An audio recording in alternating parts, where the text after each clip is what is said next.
Welcome back, everyone, to PSVG's Game Tech, the show where we talk about all things K's, P's, flops. We're here for that. I know it's been a while. There's just been a lot of things going on in the world that have delayed this episode. It was supposed to be recorded I want to say 2 weeks ago. Yeah, that's and my then, fault.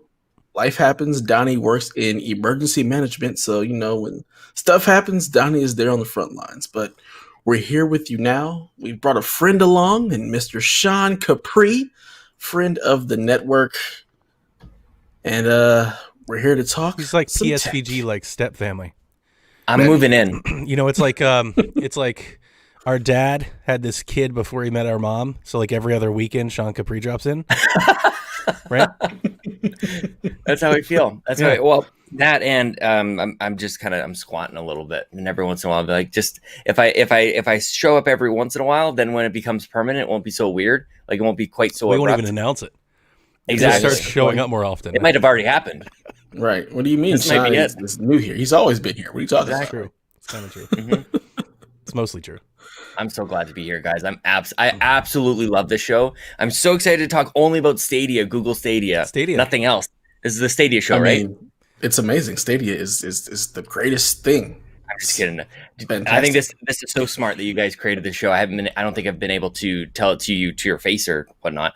But I think it's so smart. This show is awesome. I love this stuff. I used to work at Canadian Best Buy, which we actually had Best Buy as well. Well, we still have it, but Best Buy came in and bought a store called Future Shop, a retail chain called Future Shop. remember I worked there, and I would talk shop all the time. I'd go over to the computer department, talk to those guys about stuff. I'd go over to car audio, talk to those guys about stuff. So this reminds me of that. Like I spent, I think probably 6 or 7 years working at Future Shop, and it was just all talk shop. I loved it. We were talking like Blu-ray versus HD DVD arguments, like all the forums on that stuff. Oh, you guys. So I love listening to the show. So thanks for having me on this morning. Absolutely, man. Thanks for joining us. We really appreciate it. And just, it's always good to talk shop with a former Best Buy employee, because I also worked for Best Buy for about 10 years. It's like I'm the only person that didn't work at Best Buy. Why not? That's true. The funny thing Kevin, is, Josh, was it Haley? Nate? I don't think Haley did. For doing podcasting, I think. Feels like everybody. Yeah, it is kind of a prerequisite. Everybody got into Best Buy. I never worked at Best Buy. I worked at GameStop for 2 stints, but no, never Best Buy. We've had a couple of GameStop employees. I know Mo worked at GameStop. I feel like there was somebody else who also did. Yeah, my wife worked at EB Games back in the day too. So we got it all covered, man. I loved it, man. The funny thing is you had Future Shop and you had Best Buy. They had the exact same like onboarding experience. So a friend of mine, we both like passed the online test you have to take, and then you get into the interview kind of thing. And our third friend, the third guy, he failed it. And then he went over, but he wanted to work in that kind of environment. So he went over to bestbuy.ca, did the exact same thing, realized where he had failed the test. And he went on to have actually an incredible career at Best Buy. Like they took him to that like national or international conference thing that they had, like in Florida. They brought all the employees over and they talked to him about like Monster Cable, and they sold them all these, like they gave him all these packages and He had a great career. Yeah. Yes. He had a great career with Best Buy actually. So. Yeah. I got to go to Achievers one year. It was actually a cruise in Florida. It was kind of awesome. Mm-hmm. Yeah. But yeah, I was just like, I remember like seeing the commercials for Best Buy and going into the places. I was like, I want to work here. This is all the things I love. I need that blue polo. Like I'm saying, turn on the fun. But yeah, we're glad you enjoy the show. It seems like it has definitely sparked something over in our Discord. We've seen a huge uptick in just the engagement in PC Masterface, our game tech rooms. We've got people that are in there building PCs. We've got people buying headsets. Just everybody seems to be really hype about tech and enjoying it and talking about it. So we're glad that we transitioned the show from Stadia Talk to just tech. It's definitely seemed to engage our audience a bit more, and we just love talking about this stuff. So this has been fantastic. Just gonna pour one out right now for Jared, our who was our third chair, who is just not here, hasn't been for a while. We miss you, Jared. If you're listening, just come check in with us, man. Yeah, man. And with that, we've managed to get Donnie to buy lots of things, Stuff. which is All sorts always of stuff. fun. New segment. So you've got a new keyboard, you got a new mouse, you got a new boom arm, Donnie. How's all that stuff working out for you? The boom took some time getting used to. At one point, I had it like in reverse, where it was like coming down in front of the camera, and now I have it coming from below the camera. It still feels weird, kind of. I don't know. I've talked to my microphone on my desk. It's like I can raise my chair for like the first time in a long time. I don't need to be so level with the desk anymore. But it's okay. I do like the fact that you don't hear as much like rumbling and tumbling on the desk as I'm, lifting my coffee cup or hitting the keyboard or anything like that. So I don't know. It takes some getting used to. It definitely impressed, like my daily Zoom call with the county leadership. Because they're all joking, because the jokes that I've been making this entire time is how nobody has like a good webcam at home, and let alone a microphone. Like microphone, Right. like that's asking way too much. But even webcams, like everybody's on these crappy webcams or their phones, and Right. they go live to me to do a presentation, and I've got this boom and I've got this mic, and it's got a thing, and like all of a sudden they hear me differently for the very first time. They're like, "Oh my God, Donnie, listen to the sound of your voice. You sound like a radio person." And then they're like, "It's just the microphone. He didn't sound like that in real life. We all got microphones." But yeah, it's been very fun in that regard, because I keep telling them all. I've told them for years that I could do everything I do at work I could do from home, 100%. And I have been for the past couple months. So they're looking at me, and I'm like, I'm super prepared for this. Like out of everybody on the call, I'm most prepared for all of this. What boom did you get? Did you get like, I got like this kind of thing that actually looks like it was taken off of like a desk lamp, but I think there's like fancier ones out there. I don't remember. Like it's got all the springs and everything. It's like a $15 boom. Oh, mine was like $50, and that was a little bit further than I wanted to spend.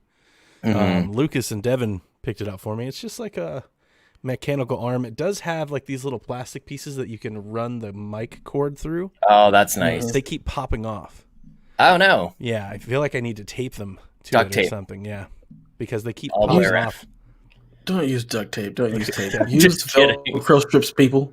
Right, but you can't Velcro Velcro strip this down. It like sits inside the channel. There's nowhere to put the Velcro strip inside. Around. Oh, I mean, you mean like I got you. Like a zip tie, like yeah, a yeah. Velcro I'm zip tie. tracking now. I might have to do something like that. Those are nice. Because they keep popping off, but because I keep flexing it, right? I keep Yeah, moving right. it back and forth to kind of get it out of the way. But it's been okay. I'm more excited about my mouse and keyboard. I got this Logipad. I'll show it to everybody. Put it on the camera here. So it's an ergonomic keyboard, but the thing about it that's going to be hard to show you guys from the angle is, you see these giant like lifts at the bottom? The keyboard is literally designed to sit on your desk like this, versus what I think a lot of people are accustomed to, something like this. And the reason that I bought this keyboard is for the past couple of years I have contracted, developed, created cubital tunnel in my hands. Yeah. And it's just from ongoing typing. And it's for those that don't know, so everybody knows carpal tunnel runs along the top, right? Everybody's heard of that. And it's usually from when you're pressing your wrist in, you get pain that runs from usually like your knuckles to the top of your forearm. Cubital tunnel is literally the opposite. So it's just underneath the arm. So I run from the peaking, like the pinky here, and the base of the thumb through the elbow. And this is the cubital tunnel that nerve gets pressed on. So at times I'll have a lot of pain through here, if not complete numbness. Like my arm will just start tingling. It'll be my like arms is going numb as you're describing this. Like I'm actually feeling your pain right now. I'm like, I've got this exercise in my chiropractor game where I got to kind of like flex my arm a little bit. So I'm just doing that. You do like flossing is what they call it. That's what they call it. Yes, my wife also has cubital tunnel, and I think I'm developing it as well. And she's like, "You got to floss the nerve. You got to floss the nerve." That's exactly we right. are old men. That's right. That's we'll right. do our flossing exercises. I've been searching for a keyboard that I could continue to type on. So I've gone to the doctor. I won't go on a long tangent here with medical stuff because nobody wants to care about it. But it was very, very funny the first time I went to the doctor, and they actually were like, "Yeah, you have cubital tunnel." They tried to prescribe me a month without typing. They're like, first and foremost, they're like, here's some pain relievers, and you need to stop typing, stop using your hands for a month.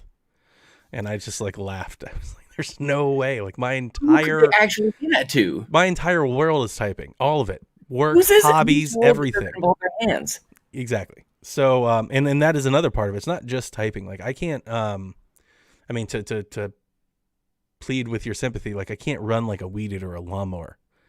Like anything like that will, like instantly. I can't. Like it's to the point now where I can't even. Like I don't think I could like ride a motorcycle or anything if I wanted to anymore. Because like if I'm ever like squeezing anything, you know, like intently, it just immediately starts to hurt. So I found this keyboard after doing lots and lots of searching online, after lots and lots of criticism and shaming from Devin and the group over Game Tech with my old keyboard. I kept taking pictures of my desktop with my new monitor, and I got the mouse pad with the neon. So bad. And everybody just kept saying, Donnie, that keyboard is awful. It's got to go. What was wrong with the keyboard? It was just a regular, basic keyboard. I'll send you the tweet where Jared completely shamed him, which was the last straw. Okay. So hey, you need lights on. I'm surprised you're still not getting shamed because I didn't see any like RGB on that keyboard. Oh, but we got him the RGB mouse pad, like the whole desk pad with RGB around it. Yeah. So, because that was exactly what they all said. They were like, "You need this, you know, glow up keyboard," and I was like, "Well, I mean, I appreciate it, but like none of that's going to help my hands from stop hurting, like hitting the keyboard." So I found this one, and I have to tell you, Dev, if you ever get a chance to let your wife try one, it's been kind of revolutionary. I felt like an immediate impact, like day 2 of typing on it. It took a minute to get used to because the keys are split, but once you get used to it, you know, you get used to it. Everything I love about it, except for the pad that your wrists rest on. If sometimes after, you know, my job, I can be typing here for hours at a time, 10 hours at a time sometimes.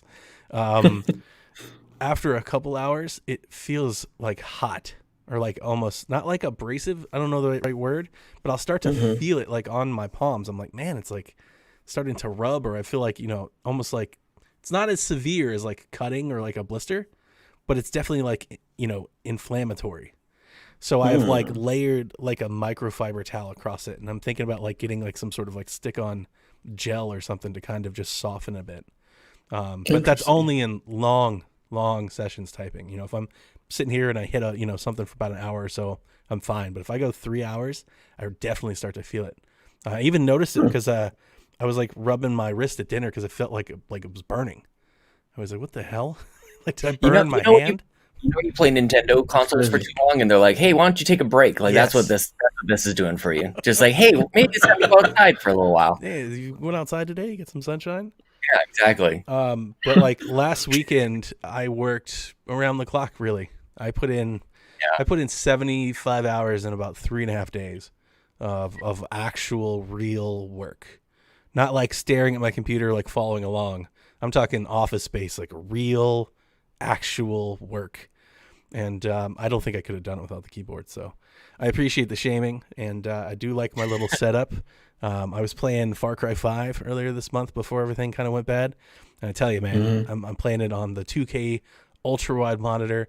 It looks incredible with all the sunshine and everything. And I took those beautiful pictures. I even cleaned my desk just to take the picture. I was like, oh man, this is so good. Let me move this out of the way. Let me get my radio off the table, everything. Take the picture with like the matching RGB from the mouse pad and all that. So it's been a lot of fun, man. You are just living my dream, basically. It's awesome. I get to just keep making you get stuff. It's great. I appreciate the upgrades. And I mean, I heard Sean talking about this with Bobby already, so I know Sean's played a little bit, but like I've been buying more stuff since all of this has started. Like buying stuff has become like something that I can still do. So like I'm buying stuff even if I don't need it. And I'm not like, you know, I'm not like spending like gobs of money on things, but like I'm refreshing stuff like left and right. Like everything that I'm looking at, and you know, it's not just buying stuff. Like I've cleaned everything. I've reorganized everything with every closet. Like I've rewired everything. It's like, oh, it's the best. Yeah. It's like, it's just, I've moved everything around. Like all of my consoles have moved, like everything I'm constantly, this whole time being stuck here, I've done all of that. So I just look at this as like a natural progression of this. Yeah, absolutely. Okay, so let's get into a little bit of news. So first up, we're going to talk about that wonderful platform Stadia. Played it yesterday. It's made some pretty nice strides. They're getting a lot more games. They had their save point in May, where they added 6 games to Pro for June. So right now there's 12 games currently in its existing collection for Pro gamers. Lots of new games. They're getting a ton of stuff coming to the service. They've actually added 1440p resolution to Chrome. So if you're playing on your browser or whatnot, you actually can get better than 1080p if you're a Pro subscriber. Still, not everything runs in a full 4K, but they're getting closer. They're making the strides that we were hoping to see like earlier.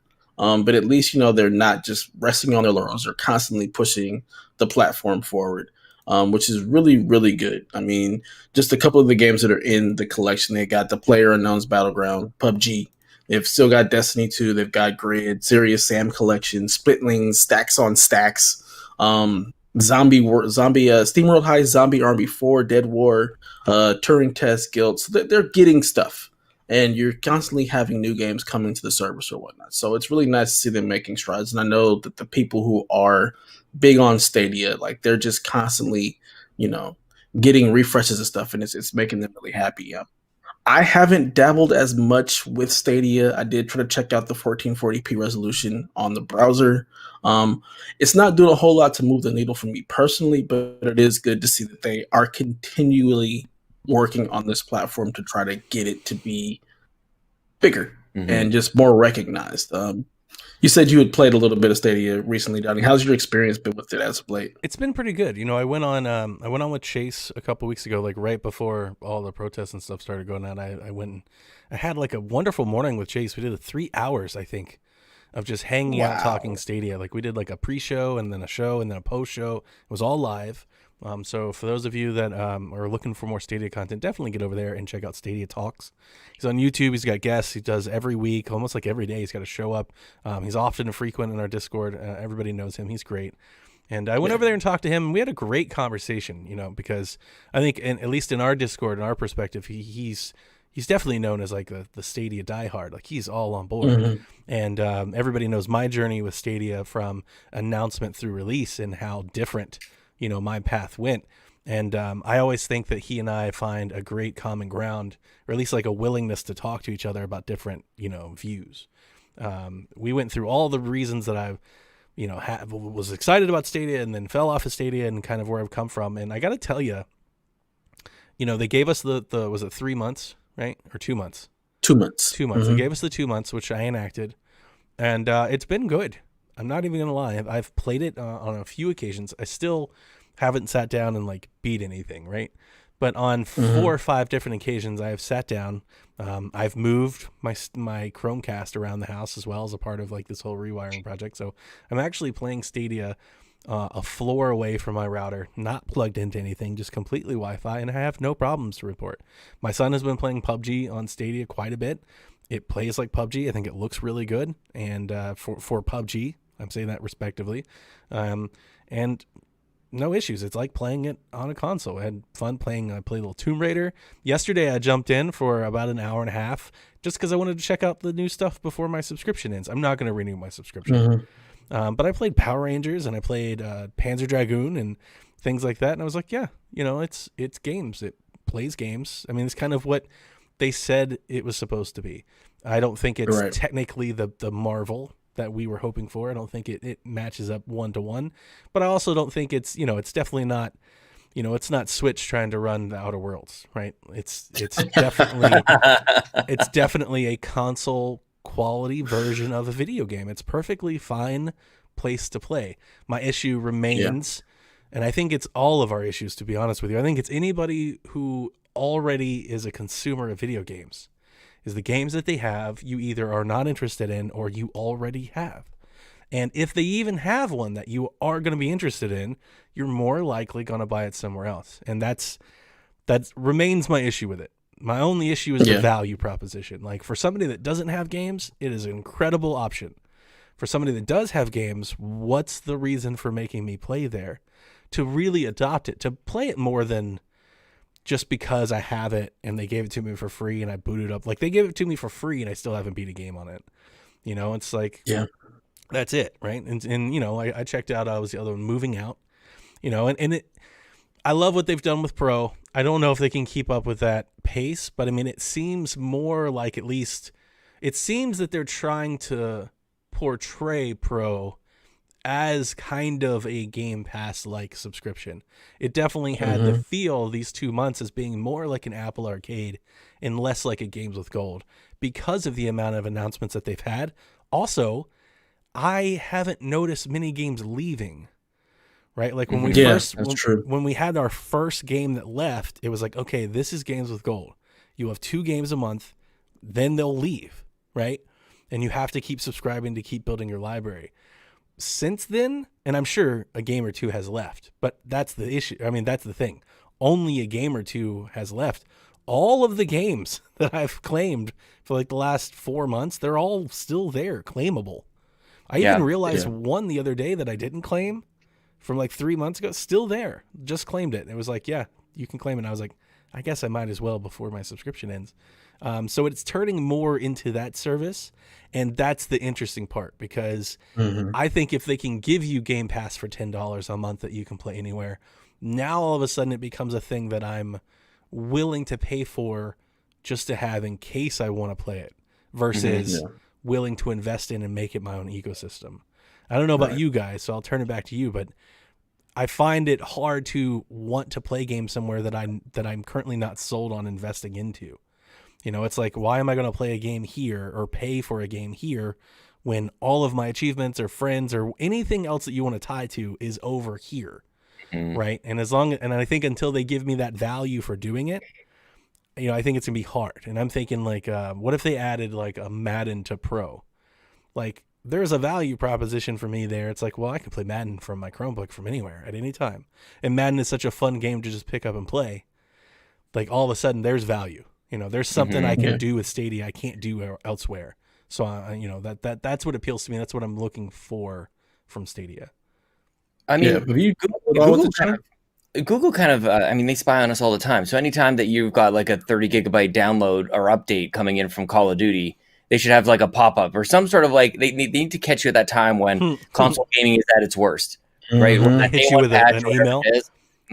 And you like click this button and you're playing Assassin's Creed. Yeah. Right. Like all those promises of Stadia, which I had a pre-order and I canceled it. Like, I was all on. I'm like, I don't know why everybody's crapping all over this. This looks great. And then I think it launched in the way it did. I was happy to have canceled, and I simplify my life without having an extra kind of platform. But at a certain point, kind of what you're describing, Donnie, I think is like, there is going to be a tipping point where it's almost, you cannot ignore it. Like, there will be a point where there's so many games and it's just kind of like, why wouldn't I? And where the streaming seems like it's working really well, as you kind of say.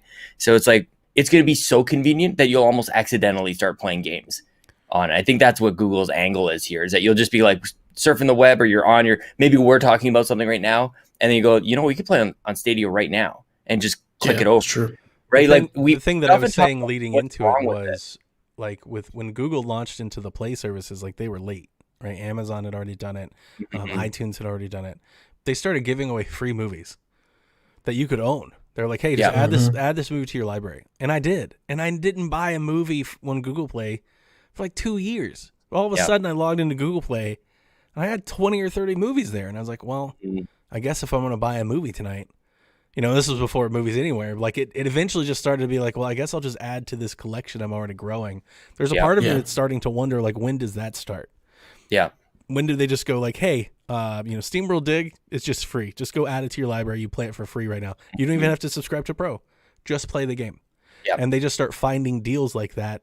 And all of a sudden one day, you wake up 2 years from now and you've got 15, 20 games over there. And maybe you start thinking about, well, should I just subscribe? Yeah. Well, that's kind of what xCloud is, except you don't claim the games to own. So like, they've got like 100 games or something over there. Yep. It's crazy. Tons. And the streaming is fantastic. Dev, we've talked about this in the Discord. I popped on the PlayStation Now subscription or the free trial last week. And I think it was the week before last at this point. I think last week I wanted to talk about it, so it was the week before.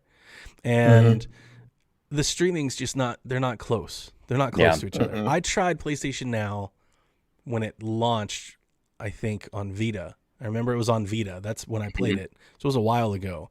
And at the time, I was like, I'm not going to play games like this, but this is cool for my Vita, right? Like I can play, console type games, but I knew it wasn't how I wanted to play it. Having seen like what they're doing to kind of become like a Game Pass and trial service and all that, I was like, all right, I'm going to go try this trial and see what it is. I immediately went to Hot Shots and I tried. It took me number one. It took me all of 40 seconds. It took me 40 seconds to go, this isn't as good as Stadia. Because I got there, I aimed my shot, I went to go pan, all of a sudden the camera starts framing, starts glitching over, and I went to go hit my shot, and my first one, like I hit X, it didn't stop on the screen for about a second, which in Hot Shots is literally the difference between a good shot and a terrible shot. So my shot goes off into the woods and then you're like, oh, I don't want to do this. So then I started gaming it, right? Then you start you start timing it based on where you need to press it to make the stream press it at the right time. And then I started playing it like that. And even then it started getting, I was like, this is terrible. This is terrible. So, and I do want to give Stadia props for that because and xCloud too, although I think xCloud's much closer, for the folks that haven't tried Stadia, the streaming is good. We've said it from the get-go. Like what they're doing is good. The fact that you can just like menu to like the UI and you see all your games, and when you click left, right, it goes left, right like it feels like a console. It feels like it's right there. Nobody else has that yet. Yeah. They've definitely nailed the feeling. I've actually sold Stadia on a lot of my friends. One of my boys who's in New York right now, like he saw that Madden was coming and he was like, that's really all I play.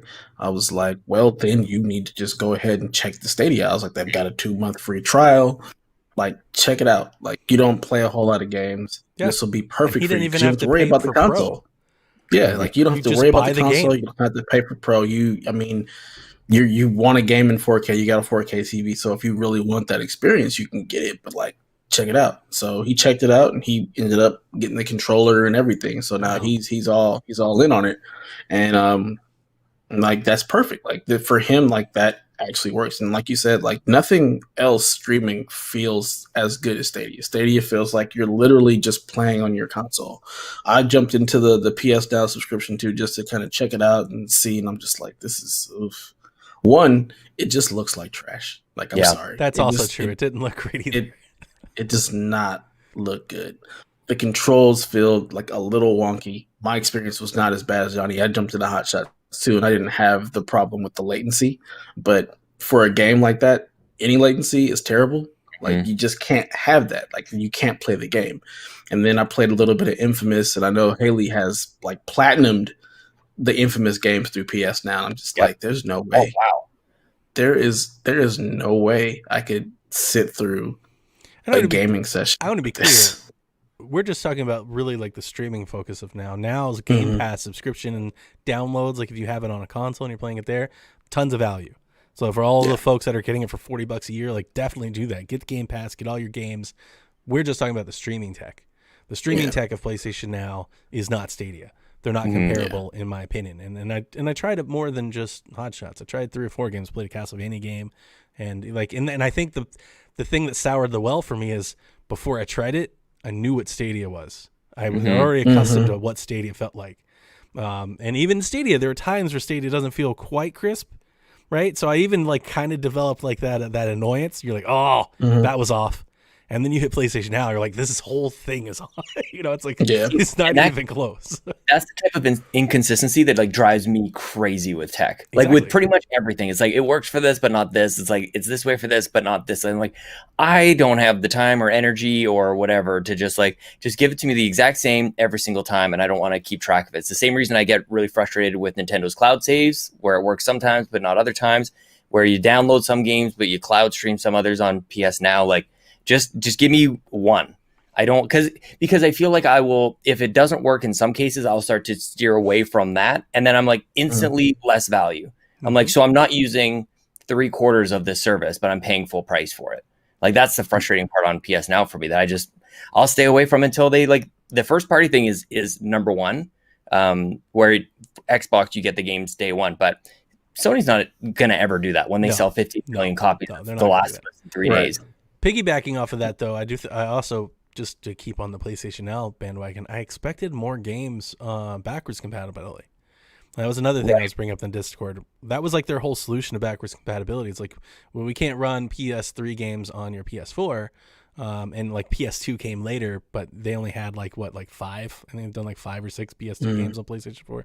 But they were like, PlayStation Now is our solution to backwards compatibility. So when I got into the trial, like I immediately went to the PlayStation 2 library. I was like, oh, this is cool. I want to go check out some old games. Obviously, I wanted to go check out Hot Shots. And man, there's like 8 games. Yeah. I had expected, no joke, in my head, I was just thinking of like Vita can play tons of like PlayStation 1 classics, right? There's a bunch of them there.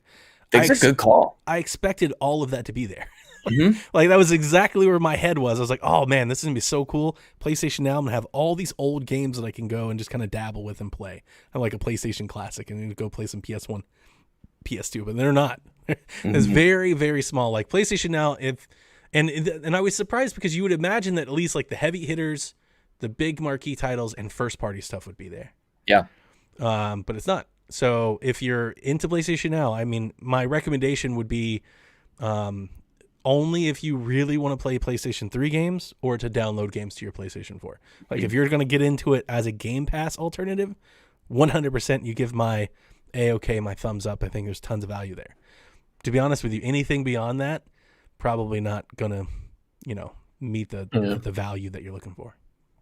Yeah, unless they decide, unless something drastically changes before PS5 launches, I would 100% agree with you on that one. And do you really expect, and I mean, maybe we'll get to that in a little bit here, but like Xbox has been gradually, like they've been doing a stepping stone, like where there's not like we turn a corner and go like, what land are we in now? Like we've been on this path for a long time, but in order for PlayStation to really get where Xbox is at, they kind of need to do that. They need to make a right turn, just an immediate kind of big change. And I don't know that any company can really do that. We've talked about it in Discord a bit, and I'm interested in hearing your thoughts on it, Sean. I think there exists a way for Sony to sell PlayStation Now to the PlayStation faithful by saying, we're not going to launch all of our games day and date. We're just not. Like, they're too valuable. But every 12 months after release, every first-party game that we have will hit PlayStation Now. Yeah, like kind of like EA Access with the Vault, like a pretty predictable. Like it'll get in there. I could see that, but I also think that EA Access is missing the mark. Like it's not landing for the exact same reason. Like it's the whole like when games come out, that's when people are excited about them. They're not, like it's good value. I'm not disagreeing with that, and I get exactly what I need out of EA Access for that reason. I'll play my 10 hours of NHL when it comes out, and that probably will last me all the way up until it actually releases in full into the vault. So I think that is it. But what I'm more talking about is the approach to backwards compatibility. Like that's something that Xbox has been really chipping away at over years and years and years, and kind of got to that tipping point that I was discussing earlier. When backwards compatibility was first launched, like you could definitely attack it and go, there's not a lot here.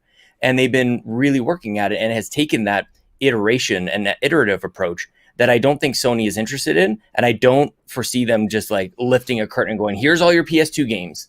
Like I would put my prediction out there where people are looking at that graphic that Mark Cerny had, like, oh, there's space underneath for whatever other games. I don't know, man. I don't foresee it. I don't think it's happening in the way people want it to, and I think that's heartbreaking because if they did it, they win. Honestly, they just win video games. It would be so easy, but I don't foresee it. Yeah, I have no idea. It's a hard thing to imagine that they would actually do that. Tough call. I don't know. I don't think they're actually going to push into it. You're wrong, Sean. Right now, I want to get. That oh, really? Coach Mo says tell Sean he's wrong right now. So when Coach Mo says you do it, so I'll answer there. But sorry to cut you off, Dev. No, it's all good. Hey Mo, how's it going? Yeah, I would love to see them actually, really push into it. But Sony has been so silent and so, just we don't know what they're doing. I really have no idea what to expect with them from the announcements that And that they've kind of is had, the from exciting what part. this.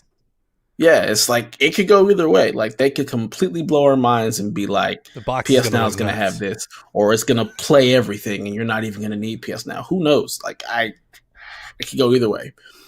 I personally am not looking for any of that, so I'm not really. I don't care. I Like was just that's going to just say, my thing. I don't really care. I don't think PlayStation needs to, right? Like Xbox can tout 10 million Game Pass subscribers, and people can equate that to PlayStation Now, but they're not the same thing because of all the reasons that Sean said. They don't have day-and-date games, and PlayStation is not going to do that because they don't need to. Game Pass evolved out of Xbox's need to do something to win back some mind share and some attention. Like that's where Game Pass comes from. And I said it then, and I continue to say it. What a great strategic move by Xbox, because they can afford to send out a Gears or a Halo on a Game Pass subscription as long as you stay subscribing, whereas PlayStation can't. I mean, they just crank out more first-party titles. I think they're higher developed. They probably cost more overall, and they can't afford to give them to you for $9.99 a month. They can't, but Xbox can. So it puts pressure on them, and it gives them something.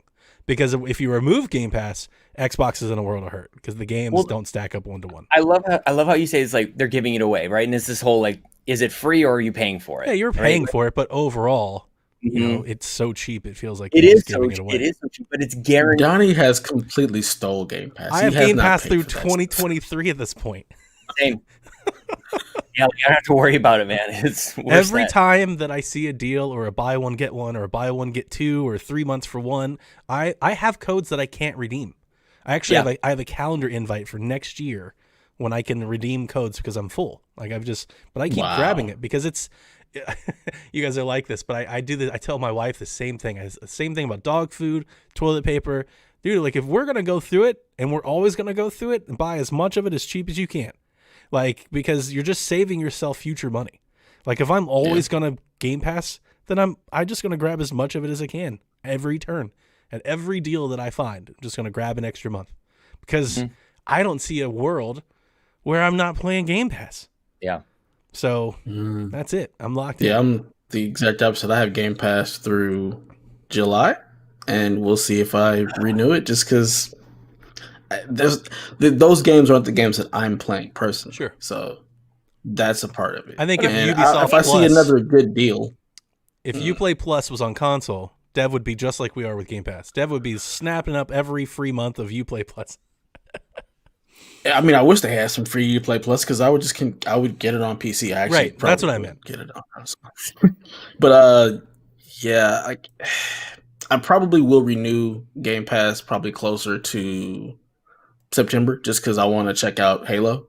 But unless they add something over the summer that I'm like, oh man, I really want to play that, I don't know that I need to renew it right now. Like there's just nothing that I'm playing over there. Like I played Minecraft Dungeons and I finished it, so like I don't really have anything that's driving me to go back to it. You played like the first like difficulty thing. That's not the game. You got to be the. For me, it is. Like I don't feel like going. I don't feel like going down that rabbit hole. Tutorial you finished. That's the first chapter. Yeah.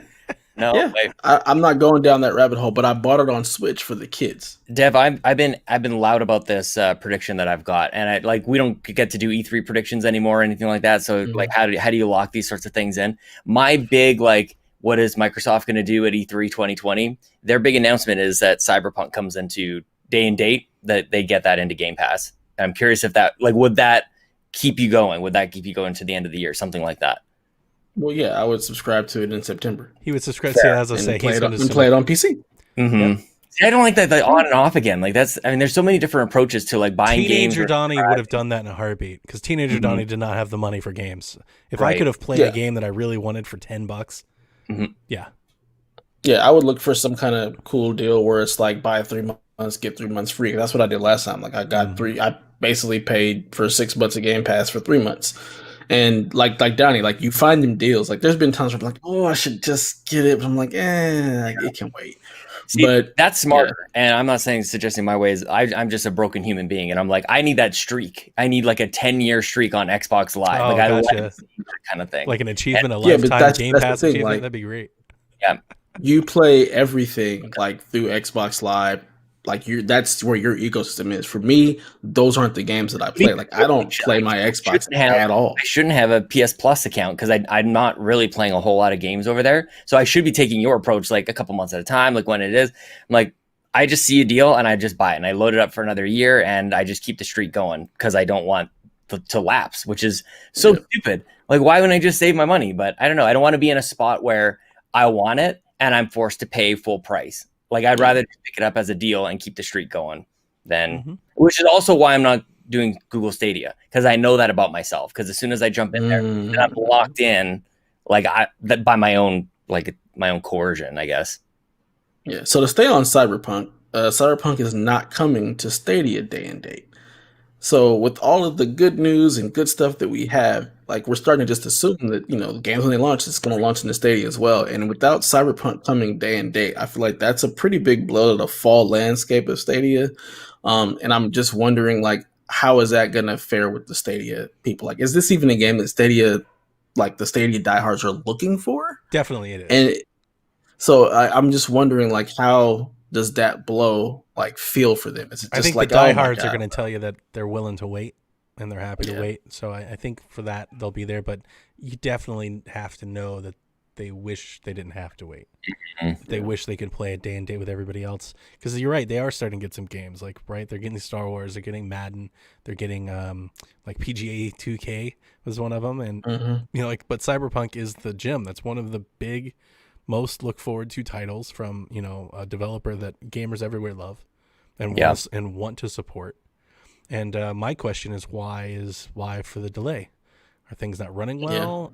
Do they have a different team doing the Stadia portion? Have they just stopped doing the Stadia portion while they focus on the other stuff? Are there just exclusivity deals in play or something like that? Like, what's the issue?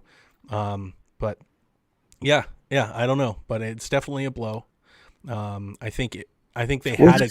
Is this a change? Because it's like Stadia just came out and this game's been developed. No, this was supposed to. I mean, it was announced for it. Yeah, this was supposed to be. And I think a lot of the Stadia faithful were kind of using this as an example to make their case. We're getting Cyberpunk. We're getting Cyberpunk. Well, it was making their case in the sense that, like, like right now, Pro and stuff is giving you games you already have. But when games like Cyberpunk start releasing, then you can say you don't have to wait for the download. You don't have to do it. You just buy it and play it, and you can play it from work. You can play it from your phone. Like they were starting to. A lot of Stadia's value is not right now with back catalog. It's when the next gen launches. You don't have to pay $500 to play it in 4K. You can just buy it on Stadia and play. And it's like, well, you still can, but you'll be playing at Christmas. By that time, I'll have beaten it on my X. And will it actually be in 4K? I feel like it's the whole reason Stadia launched when it did. Like, they needed this year to just make up some sort of ground and really steal a lot of the mind share, and it just hasn't really worked out that way. On Chase's show, there was a lot of there were a lot of folks that didn't share my opinions, and a lot of folks said that because Dev could back me up on this. Maybe in July, I was like, they need to postpone. Like, just stop this launch from happening. Like, this is bad. You're sending it out to die. And I had a lot of people, I think, rightfully point out the fact that Google probably needed that early period with all of us playing to make the improvements we're seeing now. Oh, big time. Yeah. So, like, if they didn't launch it, maybe they would have launched it now, and maybe it would be just as bad as it was then.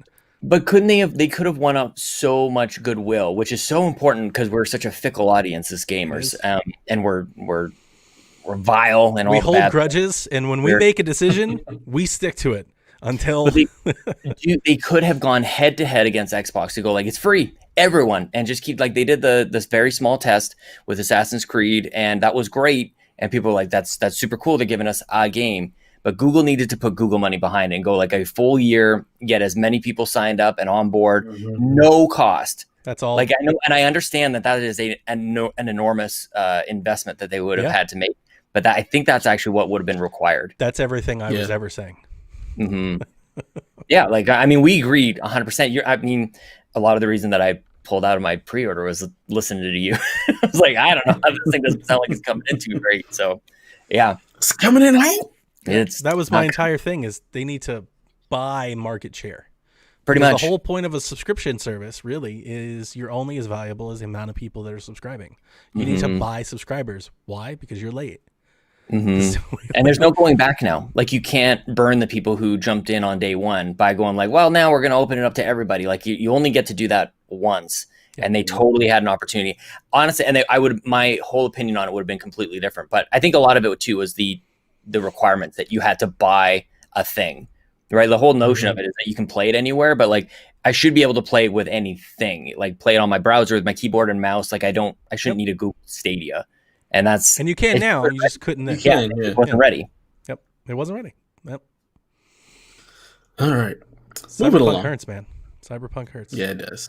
It does, and we'll see what happens in the fall. Like if they start getting like, I'm wondering if this is going to be a precedent to more games not launching day and date with their console and PC counterparts. I hope not. So, We'll see. I think the other games, like the sports games, seem like they're day and date.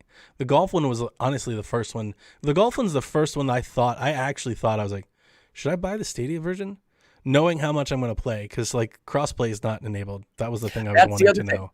They need to throw their money and might and everything behind cross. Like that's the only way that they can get people going like, well, I can leave my Xbox friends or my PlayStation friends because I'll still be able to play with them. Right. So if Google and Microsoft they won't ever play nice. If they had crossplay or cross save, cross progression, I would have thought of buying the golf game on Stadia and then playing at home on Xbox and playing on the go on Stadia. Because at that point, I was looking more at convenience. It's like, this is a game I'm planning on playing a lot of hours in. Yeah. And I'm debating if I'm buying multiple versions. You know, yeah, it's always like weird when some games do that and some games don't. Like Ubisoft with Division, like Division 2 is crossplay. Yep. Why isn't everything else? Like what are the barriers to keeping it to where everything is crossplay? Wait, like Destiny is cross-save.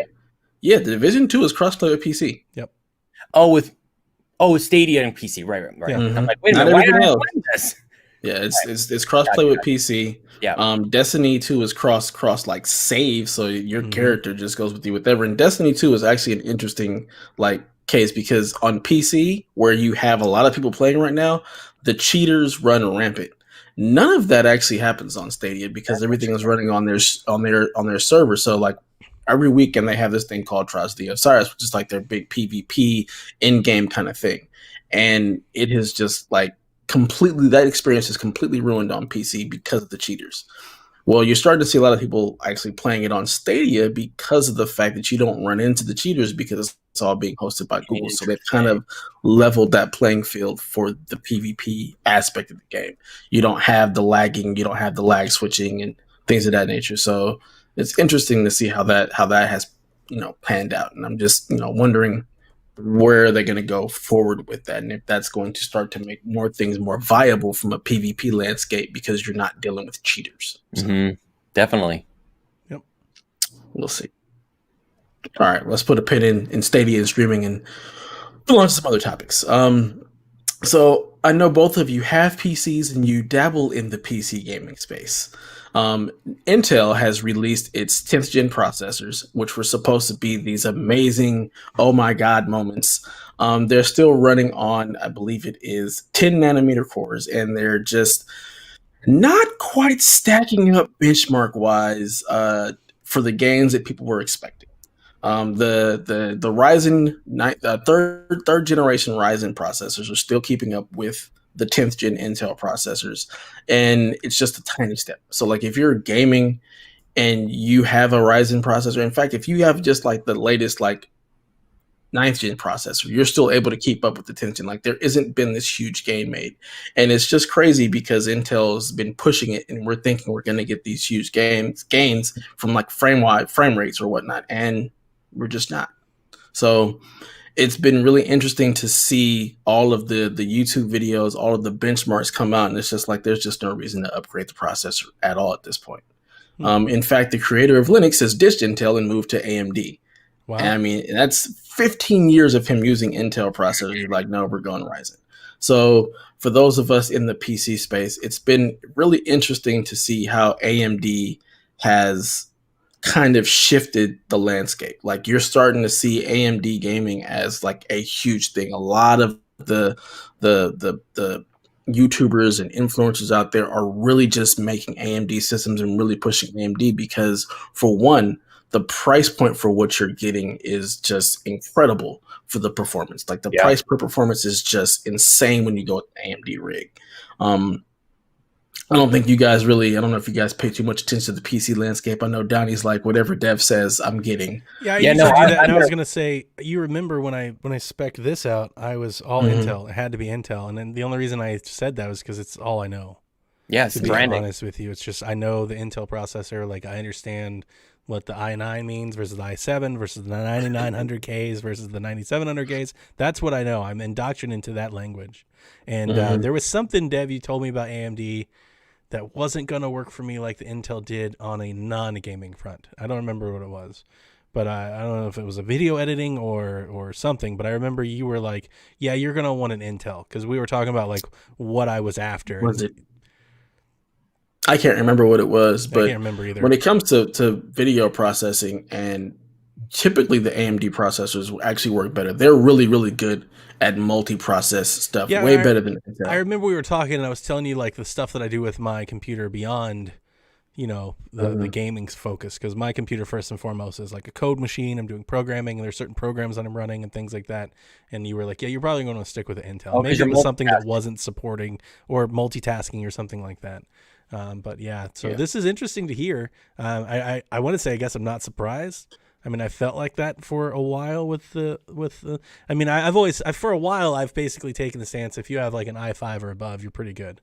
Like you can run on, not like on the gaming front, but like on a PC front. If you're running an i5 or better, you're cooking with gas. If you've got some RAM and stuff. I have a Chromebook that has an i5 in it, and it's like blazing fast. It's insane what Chrome OS can do with like an i5, just that alone. So I mean, I don't know. I'm not surprised, but I don't know. I don't know what it would take to get me to jump. I guess just learning something brand new and making that jump and that investment. Rip out that motherboard, man. Just that's the announcement.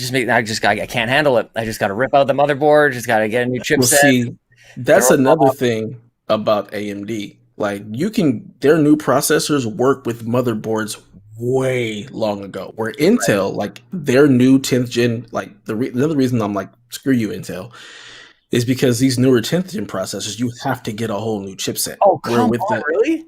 Yeah, it's a new chipset. So like my board, I have a Z390 board. Yep. If I want to upgrade to the 10th gen, I have to replace my motherboard now. Where with AMD, even their new chips that aren't out yet, that are coming out, their 4000, they're saying will be backwards compatible with the old boards. They have not changed their chipset.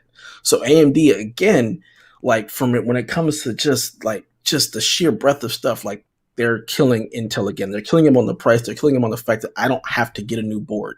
I can still use my old board, throw in the new chip, and I'm still good to go with either just a BIOS update or just out the gate. Yeah. So, and again, the gains that you get from going to the 10th gen are like minuscule. They're not even really noticeable at all against even just the 9th gen. And then when you throw in the AMD, like their flagship, their Ryzen 9 is at the same point basically where the 10900K is. It's just like, what's the point? Yeah, so you're going to get price cuts on the 9th gen. So if you're at 7 or 8 and you wanted to upgrade, then probably incentivized to go i9 or something like that, or the 9900, 9700, something like that. Yep. Or if you're going to just if you have to get a new motherboard altogether, why not jump over to AMD? I think it's interesting that AMD isn't. Maybe this is another tipping point where they're like maybe gaining some market share on that, but like AMD's in all of our gaming consoles. Yep. Like how do they not own the gaming space? Like how is that not something that they really push out, that they're powering like all the consoles in the world? I think it's incredible. Because NVIDIA still kind of kills them in the graphics department. Right. In their graphics card, NVIDIA just dominates. Yeah.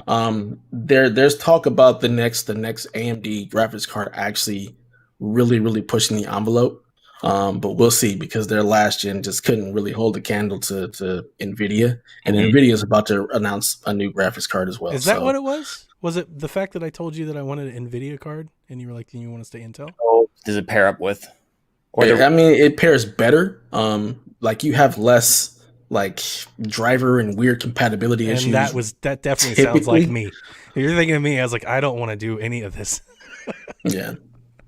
Yeah, at the time when we were doing your PC, it was just easier from a tech standpoint, not having to do as much troubleshooting. But like right now, like AMD and Nvidia are actually playing really nice. Like they've done enough stuff to like their BIOS and drivers or whatnot for the boards and their chipset that is actually playing really, really well with Intel. Like if you go to pretty much any blogger, anybody on YouTube, they're gonna tell you go with the AMD, probably like 3100 and the NVIDIA 2070 Super. Like that is kind of where you see a lot of people pushing. Like you're able to get really, really great performance and really, really great value with those two pieces. That's good.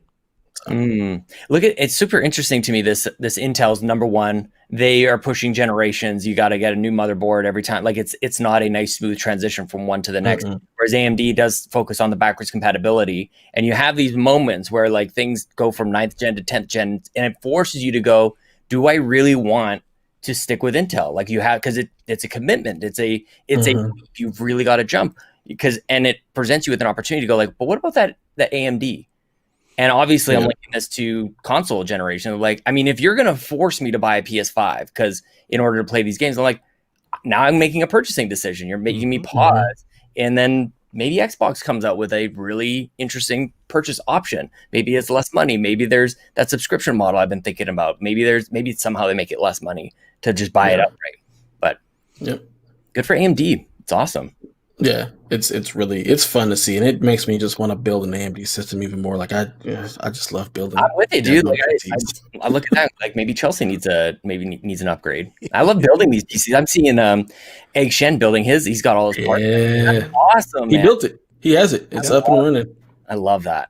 He had a moment where he was playing. I believe it was Forza, and 1440. I think he was playing in either 14. I think he was playing in 4K actually. 4K 60. Or no, I'm sorry, 120 because he's got like this ridiculous monitor. Good God. And he was like, I just had a moment where I was like, oh my God, I've been missing this all this time. I had no idea.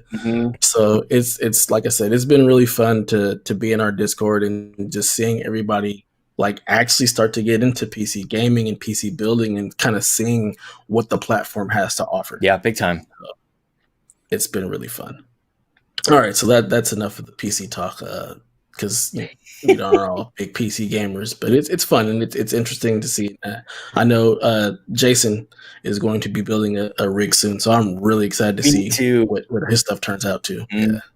Yeah, so we can play StarCraft at 60 frames per second.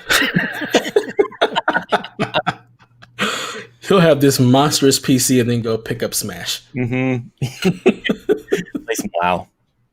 You know what, man? I've been playing MechWarrior 5 on PC. It looks good, man. I miss my old like Microsoft Sidewinder joystick. I haven't had a joystick in forever. I don't know if anybody owns a joystick. That used to be the biggest deal. Like every PC had a joystick next to it. Yeah. Good times. Yeah. All right, so PlayStation 5, the SSD, Unreal Engine 5. This has been a hot topic as of late. First and foremost, Unreal Engine 5 is not coming just to PS5. Let's just go ahead and throw it out there now. It'll be on Xbox. It'll run great on Xbox. It'll run on PC. It's not just a PS5. Well, the controversy was based on the comments I was given during the stream to Jeff Keighley is there was the anecdote, or at least the perceived notion that the demo that they showed could only run on PS5. And that like Series X and PCs and everything else, like we're not capable of running the demo and the tech that PS5 was. They've since said that that's not the case. And of course, Unreal Engine 5 and all the tech is coming to the PCs that can handle it, Xbox included. But it's just kind of that marketing posturing, that we see in times like this. I think you mean BS, Donnie. That's true. That's what I mean. But here's the thing. Outright lying. It's outright not even true. Here's the thing, though. I always put myself in the other person's shoes, right? If it were me and I was paying Epic to sit next to a demo and talk about how great my system was, I would absolutely be like, look, we're giving you insert X amount of, we don't know how much money these partnerships cost, but we're giving you X amount of money, and I'm sure it's not insignificant. Yeah, I don't want you to say anything great about Nintendo or Xbox while we're on air. I don't even want to hear you say the names. right? That's fair. You can still not say anything great about them, but you can't say the opposite of truth about them. Well, and they didn't, right? They were kind of like, they say running better on PS5. That's not the truth. Yeah, that's true. That's true. You got me, Sean. I can't say anything there. And I don't mean back into a corner either. I just get really frustrated with this stuff where it's like, I'm just really frustrated with timed exclusive. It's not really an exclusive. It's like, that was an exclusive. Exactly. Like, you can't have these completely really frustrating double standards. Sorry. Nope. You're right. You're right. You're right to put me out. No, you're absolutely right. Yeah. You're right to point it out. I'm always trying to, I don't know. I'm always trying to like self-diagnose so I don't come off so fanboyish. Like I get it. If I was Sony, I get it. I'd do the same thing. So I'm just trying to say that in the same breath. Mm-hmm, mm-hmm. Well, and it's such a mystery, like this whole SSD, the architecture of PS5. Like it's like they've got some sort of wizardry magic happening. So if they do say something like, "Man, there's something in the secret sauce of the PS5 that like makes this Unreal Engine 5 run really well," I've been talking to Dev about this for a year. Like I've been talking for when those first initial spec sheets leaked a year ago. We've had Game Tech and we've had PlayStation shows, and when Dev and I have been on a podcast together, I keep bringing it up because I've been hearing about it for the better part of the year. This is next level. It's revolutionary. It's next gen, not just on console front. It's like that's the problem is that everybody keeps associating this SSD with PlayStation. Here's the thing. It's going to be revolutionary for storage across everything. They're using PlayStation to showcase it. That's it. Yeah. Think of Blu-ray. Think of what Blu-ray did for Sony. That's what this is. And it needs to be like respected. And I mean, I'm sure it's going to be incredible. I can't wait to see it. I'm sure it's going to be incredible. Because everybody that I know that I trust that know anything about it, and that's not me, this is all me regurgitating, they're all blown away. Everybody. Yeah. They're like, we didn't even know it was possible. Yeah. It caused Unreal to actually rewrite parts of the engine because of how fast the SSD was. Mm-hmm. So it made them have to kind of go back to the drawing board to be like, oh, wait, we have to redo this because this thing is so fast and we're able to utilize its speed so efficiently that we can rewrite our engine to take advantage of that. And that is what's going to be what's game changing for gaming. Like it's going to be a complete game changer. The question becomes how many developers build around that speed and what does that impact other platforms? Because for at least a while, I would guesstimate 2 to 3 years, it's going to be locked to basically one ecosystem, right? I don't think many PCs are going to be upgrading to this new thing fast, and it's not even available yet, right? So it's going to take a while for it to start to populate outside of the PlayStation ecosystem. So the question is how many... Do people just keep building their games as is and they just run super fast on PlayStation? Or do people start developing games and start taking advantage of things that you can only do with that rapid storage? It's going to be interesting because actually that speed does exist already on PC. It's just uber expensive. PCIe Gen 4 is basically what it is, and it is fast as hell. But those drives are super expensive, and it's such a small like niche that like you don't develop for that on PC right now because nobody has it. So it's like, why even bother? Because you're basically, it's such a small focus group that you could even use that on. So it'll be very interesting to see like if you start seeing developers making games like that for the PS5, if that then also transfers into PC for people who have these much faster hard drives and these better PCIe lanes that are able to take advantage of that speed, and then concurrently would it on Xbox, because we know Xbox is also going to have it has a really, really fast SSD, maybe not as fast as the PS5, but certainly a bajillion times faster than what we currently have. So I was going to ask you, being the PC enthusiast here, how do the drives compare? Like, do we have any example of how that drive, that super niche, super fast drive, compares with like just a standard or a very good SSD on an actual game case? Because like the interesting thing that I've had a hard time with understanding the SSD is, and you remember I was telling you, I feel like about a year ago, I was like, it acts like RAM. Mm-hmm. Like the things that they're talking about it is how fast they can access and bring things into the world. It's basically going to eliminate like pop-in. Like you're actively streaming contents in real time to the second. So it's basically just acting like RAM. So it's going to lessen the load time. It's going to lessen the pop-in. So I understand that because I've seen that. Like that's what I know, right? So my question then becomes, all right, well, if I'm already on an SSD, does that just mean that on my Xbox version of the game, I just have a little bit more pop-in than the PlayStation version?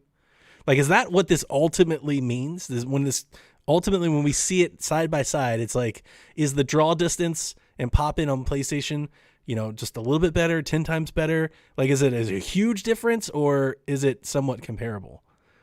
I think it could be a huge difference depending on how the actual devs use it. Because again, you don't have to use RAM now. You can load all of this stuff off the hard drive, and now your RAM is freed up for actual processing. Exactly. Like, you don't have to process things with anything else. Are there PC examples? So much more RAM. There aren't, because no games are developed that way. Okay. Yeah. There's nothing has been developed that way to be able to take advantage of that. Like right now, if you have an SSD, your games just load hella fast. Like you're able to get into the game just ridiculous. Like GTA 5, I have it on SSD, and it's like, how the wait. Like you know the way to get into GTA.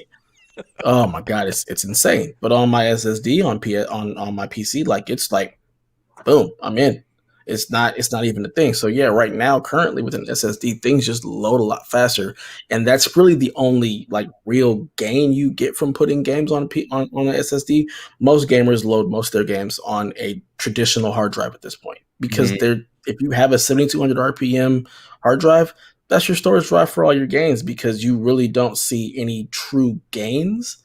Like when you're playing PC games, once it's loaded, like it's loaded. There's not a whole lot more to do, because nothing takes advantage of that at this point.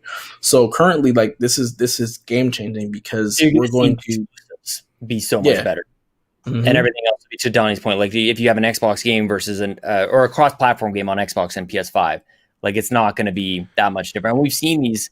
Some of the games are programmed and developed in a way where like the SSD does literally nothing. Like they will actually, or an increase in SSD speed does absolutely nothing.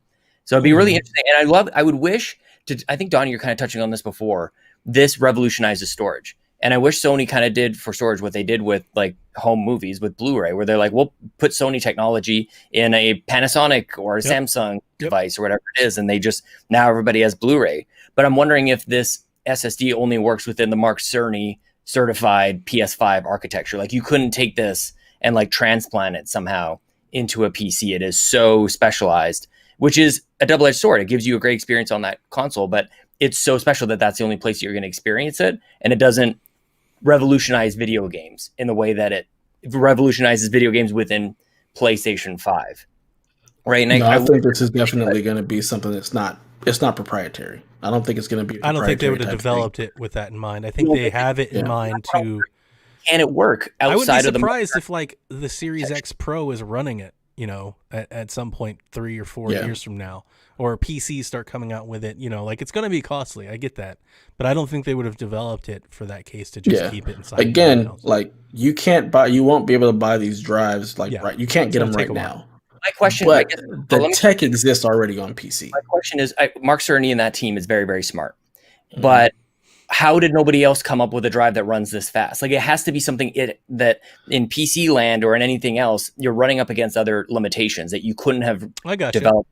There might be some compatibility somethings or another that people will need to make drives to that run it. faster. Like they talk about drives that run faster on PC currently. Right.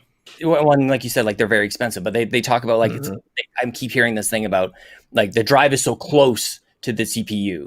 And that's what is helping its gains and things like that. Like it seems to me that it's about how it's all laid out, that it's not just that the SSD that they built is faster. It's the pipeline.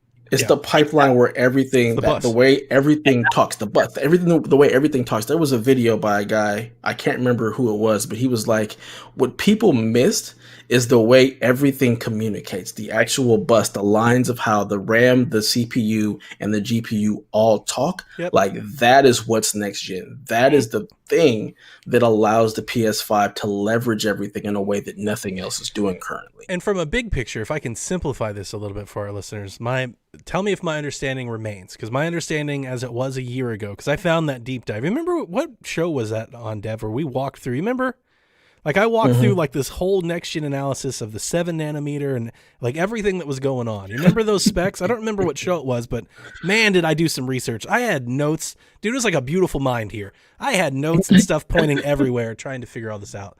So if I could simplify it, here's been my take on this the whole time. Sony's chip and card is not as strong as the one that's in the Series X. Series X has more graphical processing clocks per unit. Like we know that. The teraflops are going to be more. But PlayStation is probably going to be able to perform as good as the Series X because of not their teraflop number, but because of their efficiency. What they're saving with this storage will enable them to use their power to do more things. So I think at the end of the day, what matters to the average video game consumer is that they're going to be comparable.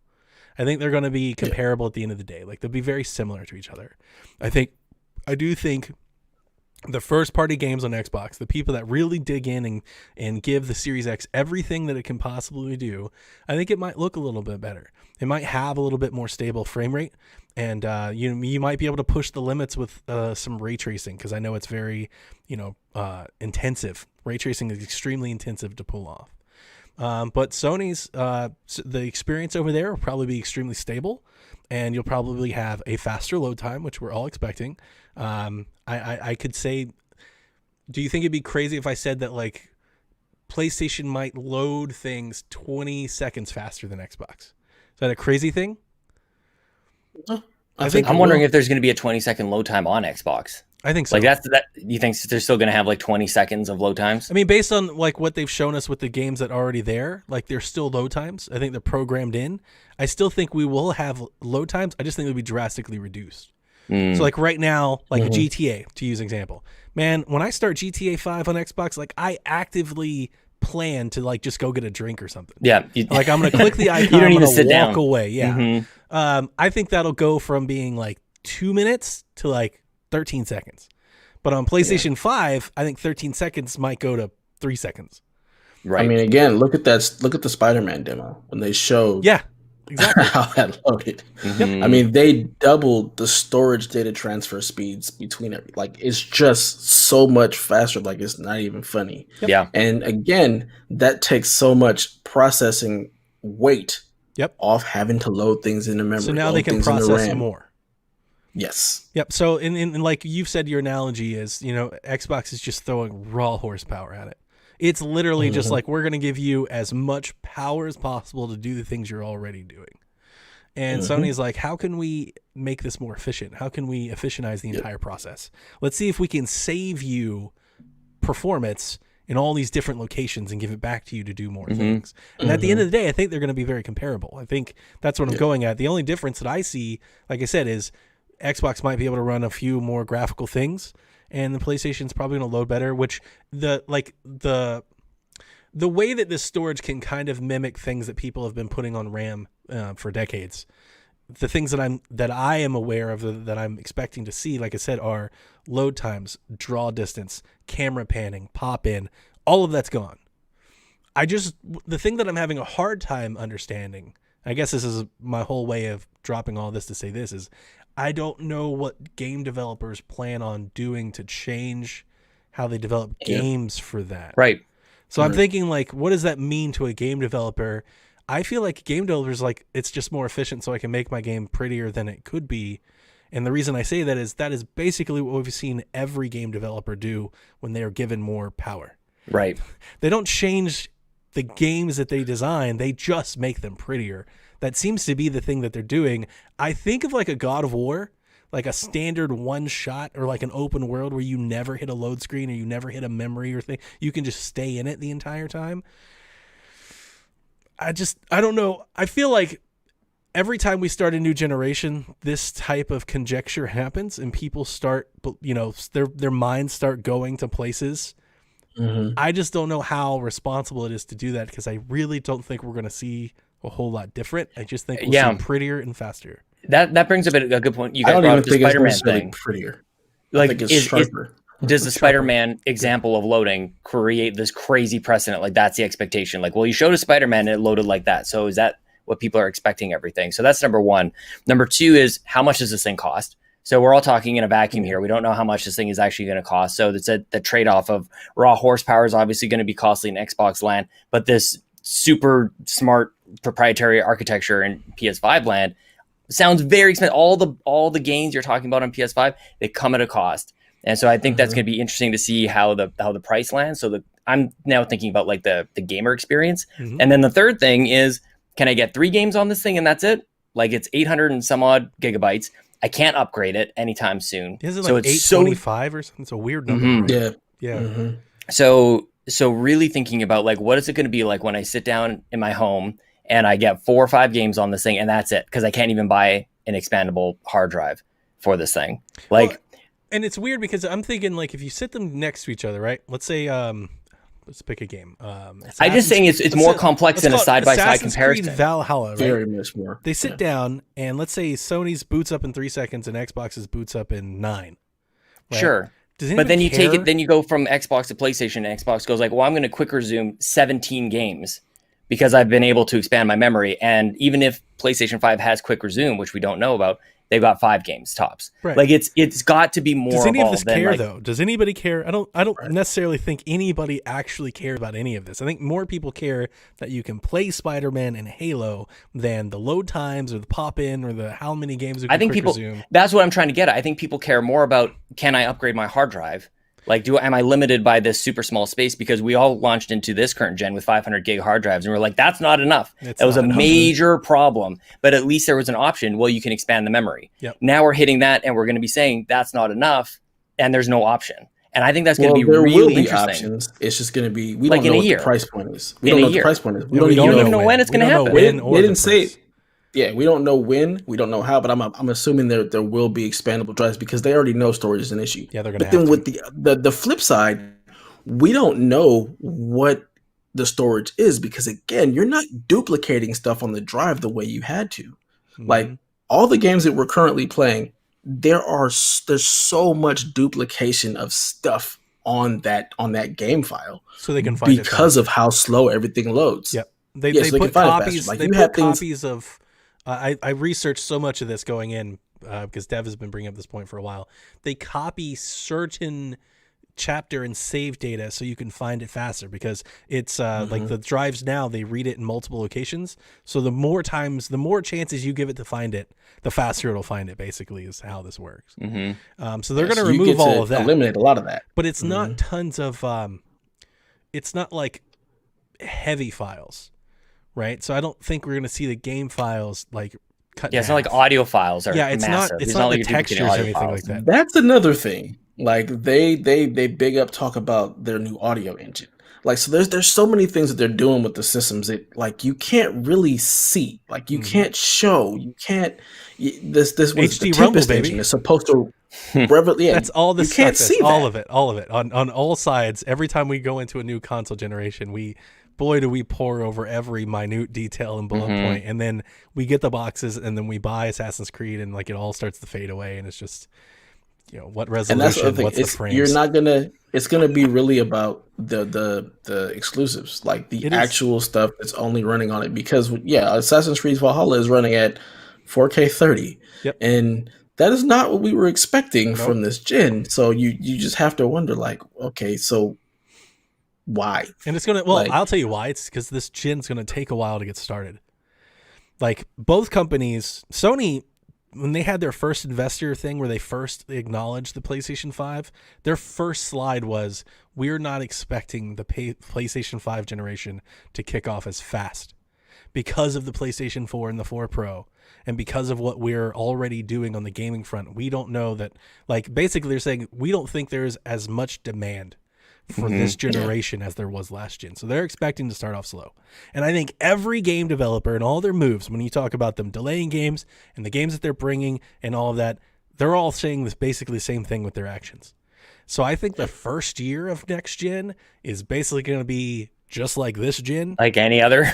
And it's just, it's going to be this gen with a quicker load time and maybe a better frame rate, but it's going to be a lot of the same for at least a year or two, I think. At least a year or two. Which is so befuddling to me because I look at, like, I'm gonna be able to play Assassin's Creed Valhalla on my PC in 4K 60. Like, you would think that with everything that's come into these consoles, that it should not be a problem to run it. So my question, not my 4K question, 60. but my large takeaway is that, and not that this is revolutionary or profound, which I just want to say because I think it makes sense, is this is what we're seeing. We're seeing the PCification of consoles.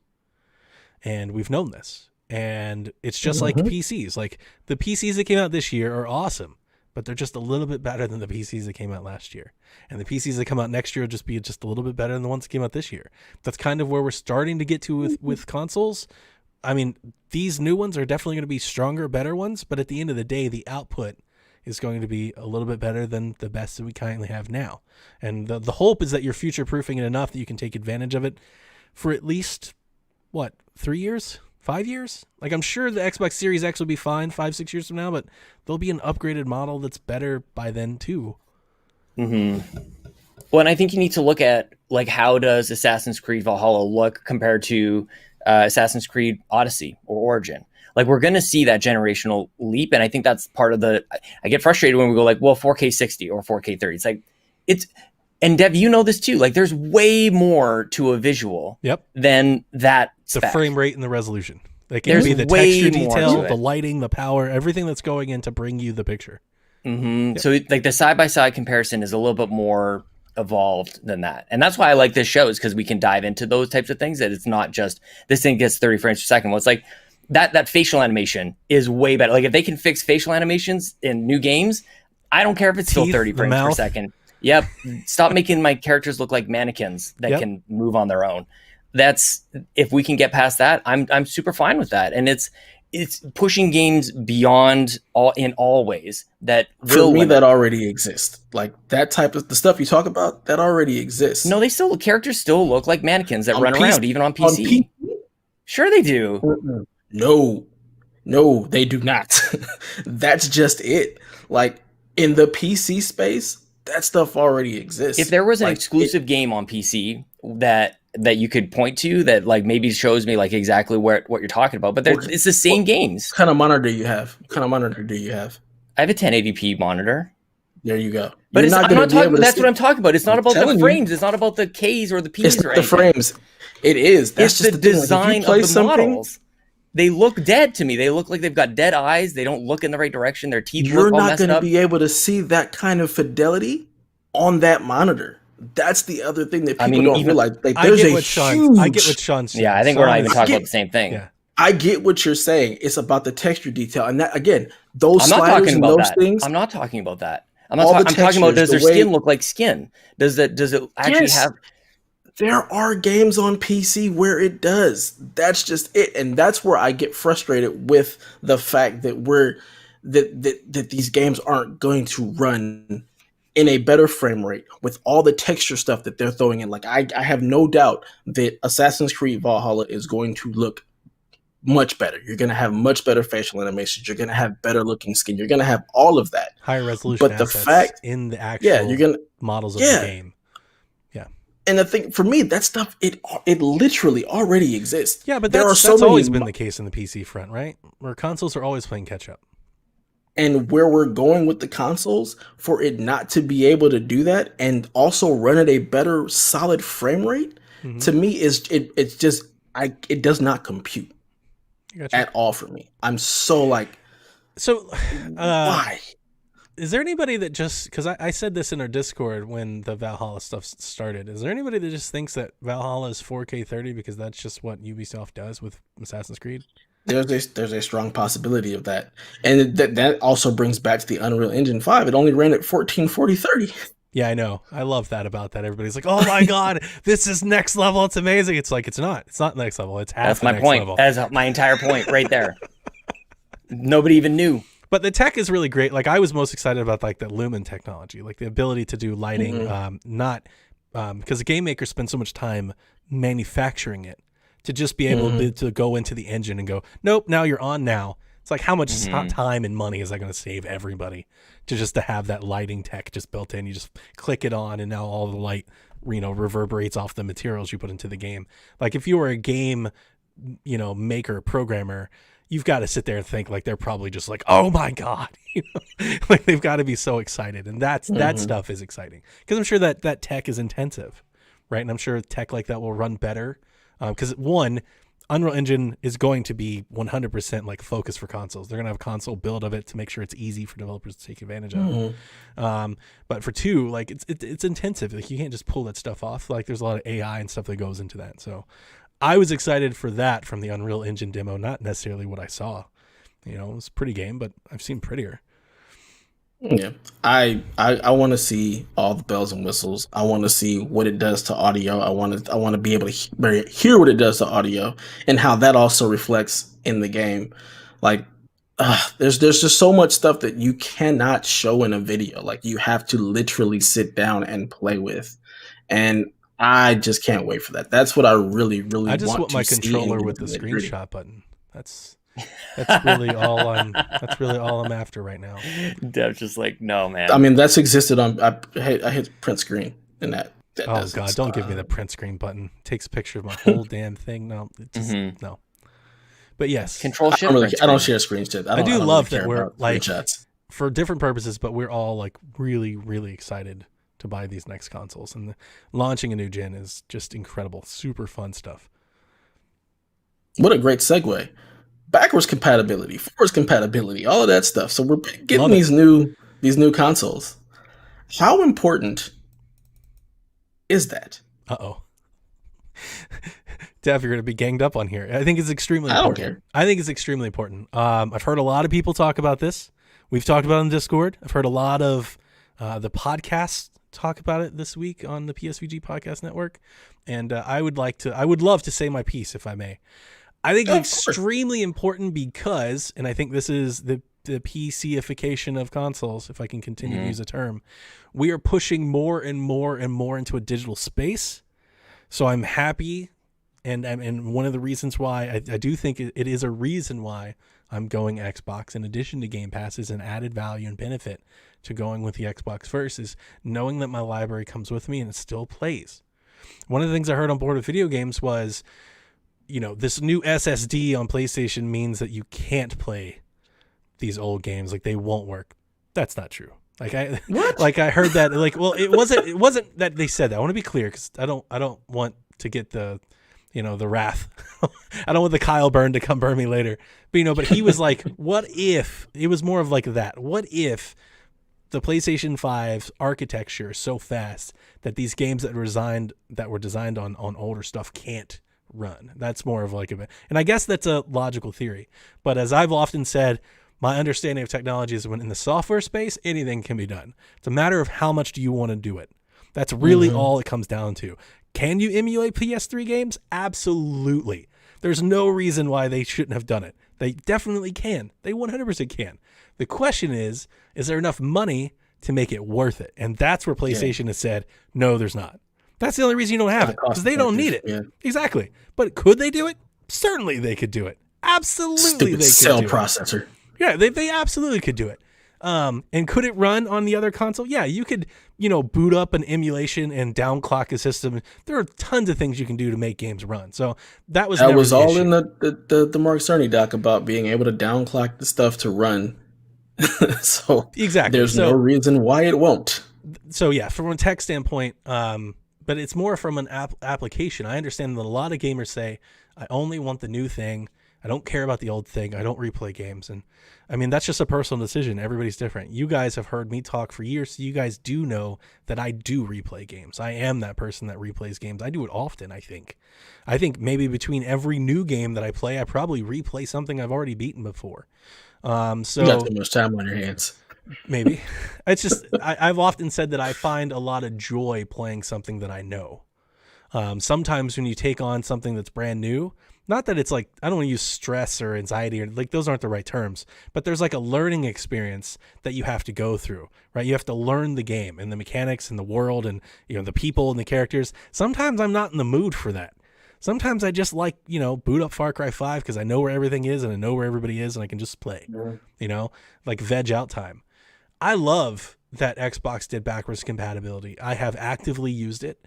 I continue to do so. I was playing Alan Wake last week, of all things. So Yeah, backwards compatibility matters to me, and I think it's short-sighted from the people that say it doesn't matter to them. I'm not telling you that they're wrong or lying. That's not the point. I think maybe they should consider that most of their purchases are digital, and if they continue with that logic, then what about the next one or the next one or whatever it is? Like, I don't think anybody should feel bad, or feel bad's not the right. I think everybody should have the expectation that you bought something and you should have access to it. Mm-hmm. And PC has had this forever, right? And that's one of the benefits of PC is that you have this growing library. You don't have to give up on it over and over and over again. And I remember I said it last gen, like when this gen started, that the whole point of getting everybody on the Jaguar and adopting a PC architecture was to make sure this doesn't happen again. And I'm glad that I think this gen will be backwards compatible with this last gen. But I definitely, I don't want to shortcut. I want to give Xbox all the credit in the world to go back further than that. They didn't have to. They wanted to. And at their time, I think it gave them some benefit because they needed a win. So, I mean, I'm not saying that they did it just for self-indulgent like wins, but they've done an incredible job. And this whole Xbox Series X is going to make backwards compatible even better without having to do anything. Mm-hmm. No developer has to touch the games. They're going to add HDR. They're going to up the frame rate. Like, that's amazing. That's awesome stuff. They're just going to add sliders to these games that have existed for 10 years. From a game preservation standpoint, a lot of people have a lot of opinions on those. Again, in a digital space, I wish more people held all platform providers to that same expectation. I agree. It's not just a Sony Xbox thing. Nintendo too. Mm-hmm. They turned off the virtual console and stuff, and they're about to turn off 3DS. There are tons of games that are going to be lost if you don't have them. They're going to be lost to your memory as long as that battery stays, good. It's like, that's crap. You shouldn't have to do that. It'd be great if everybody was just like, it would be great if I could play Lollipop Chainsaw right now or No More Heroes. I own those games and I can't play them, right? Like, I still have Scott Pilgrim and PT. Like, I have these games on hardware and I can't play them on my new hardware, and there's no reason. Well, you don't even have to go that far back. And I just keep thinking about like the day of, like, I keep thinking about the day you bring home your new shiny thing, whether Zach Bradshaw just built his new PC. Imagine he's got 0 games for it and he's got to buy all those new games for it. Like, that thought makes no sense. You're just like, why are you talking such nonsense, Sean? I'm like, you're right. I'm in the exact opposite feeling. The exact opposite. So you upgrade your computer and you're like, I got to buy Destiny again. It makes 0 sense to me. That's what you have to do when generations matter. Like, that game you were playing yesterday, TV, you don't have to buy new movies. Yeah. You already for have. Me, I don't even think you need to go that far away from when it comes to games and consoles specifically. When I buy the new console, I'm not looking to play anything old at all. But I'm not saying old. I'm not saying old. I'm saying yesterday. I'm not saying old. I'm saying the game you're playing yesterday. When I bought my PS4, my PS3 basically went, and I was playing that yesterday. Like, that's just how I look at the games. So when it comes to like the back, I don't play anything old. Like, this is just me speaking from just, and that's what my personality. I don't like old stuff. The word old. You are playing old stuff. You're playing Destiny 2. It's been out for years. Yeah, that on my, like, that's like a and that's the difference. The games are like that for me on console.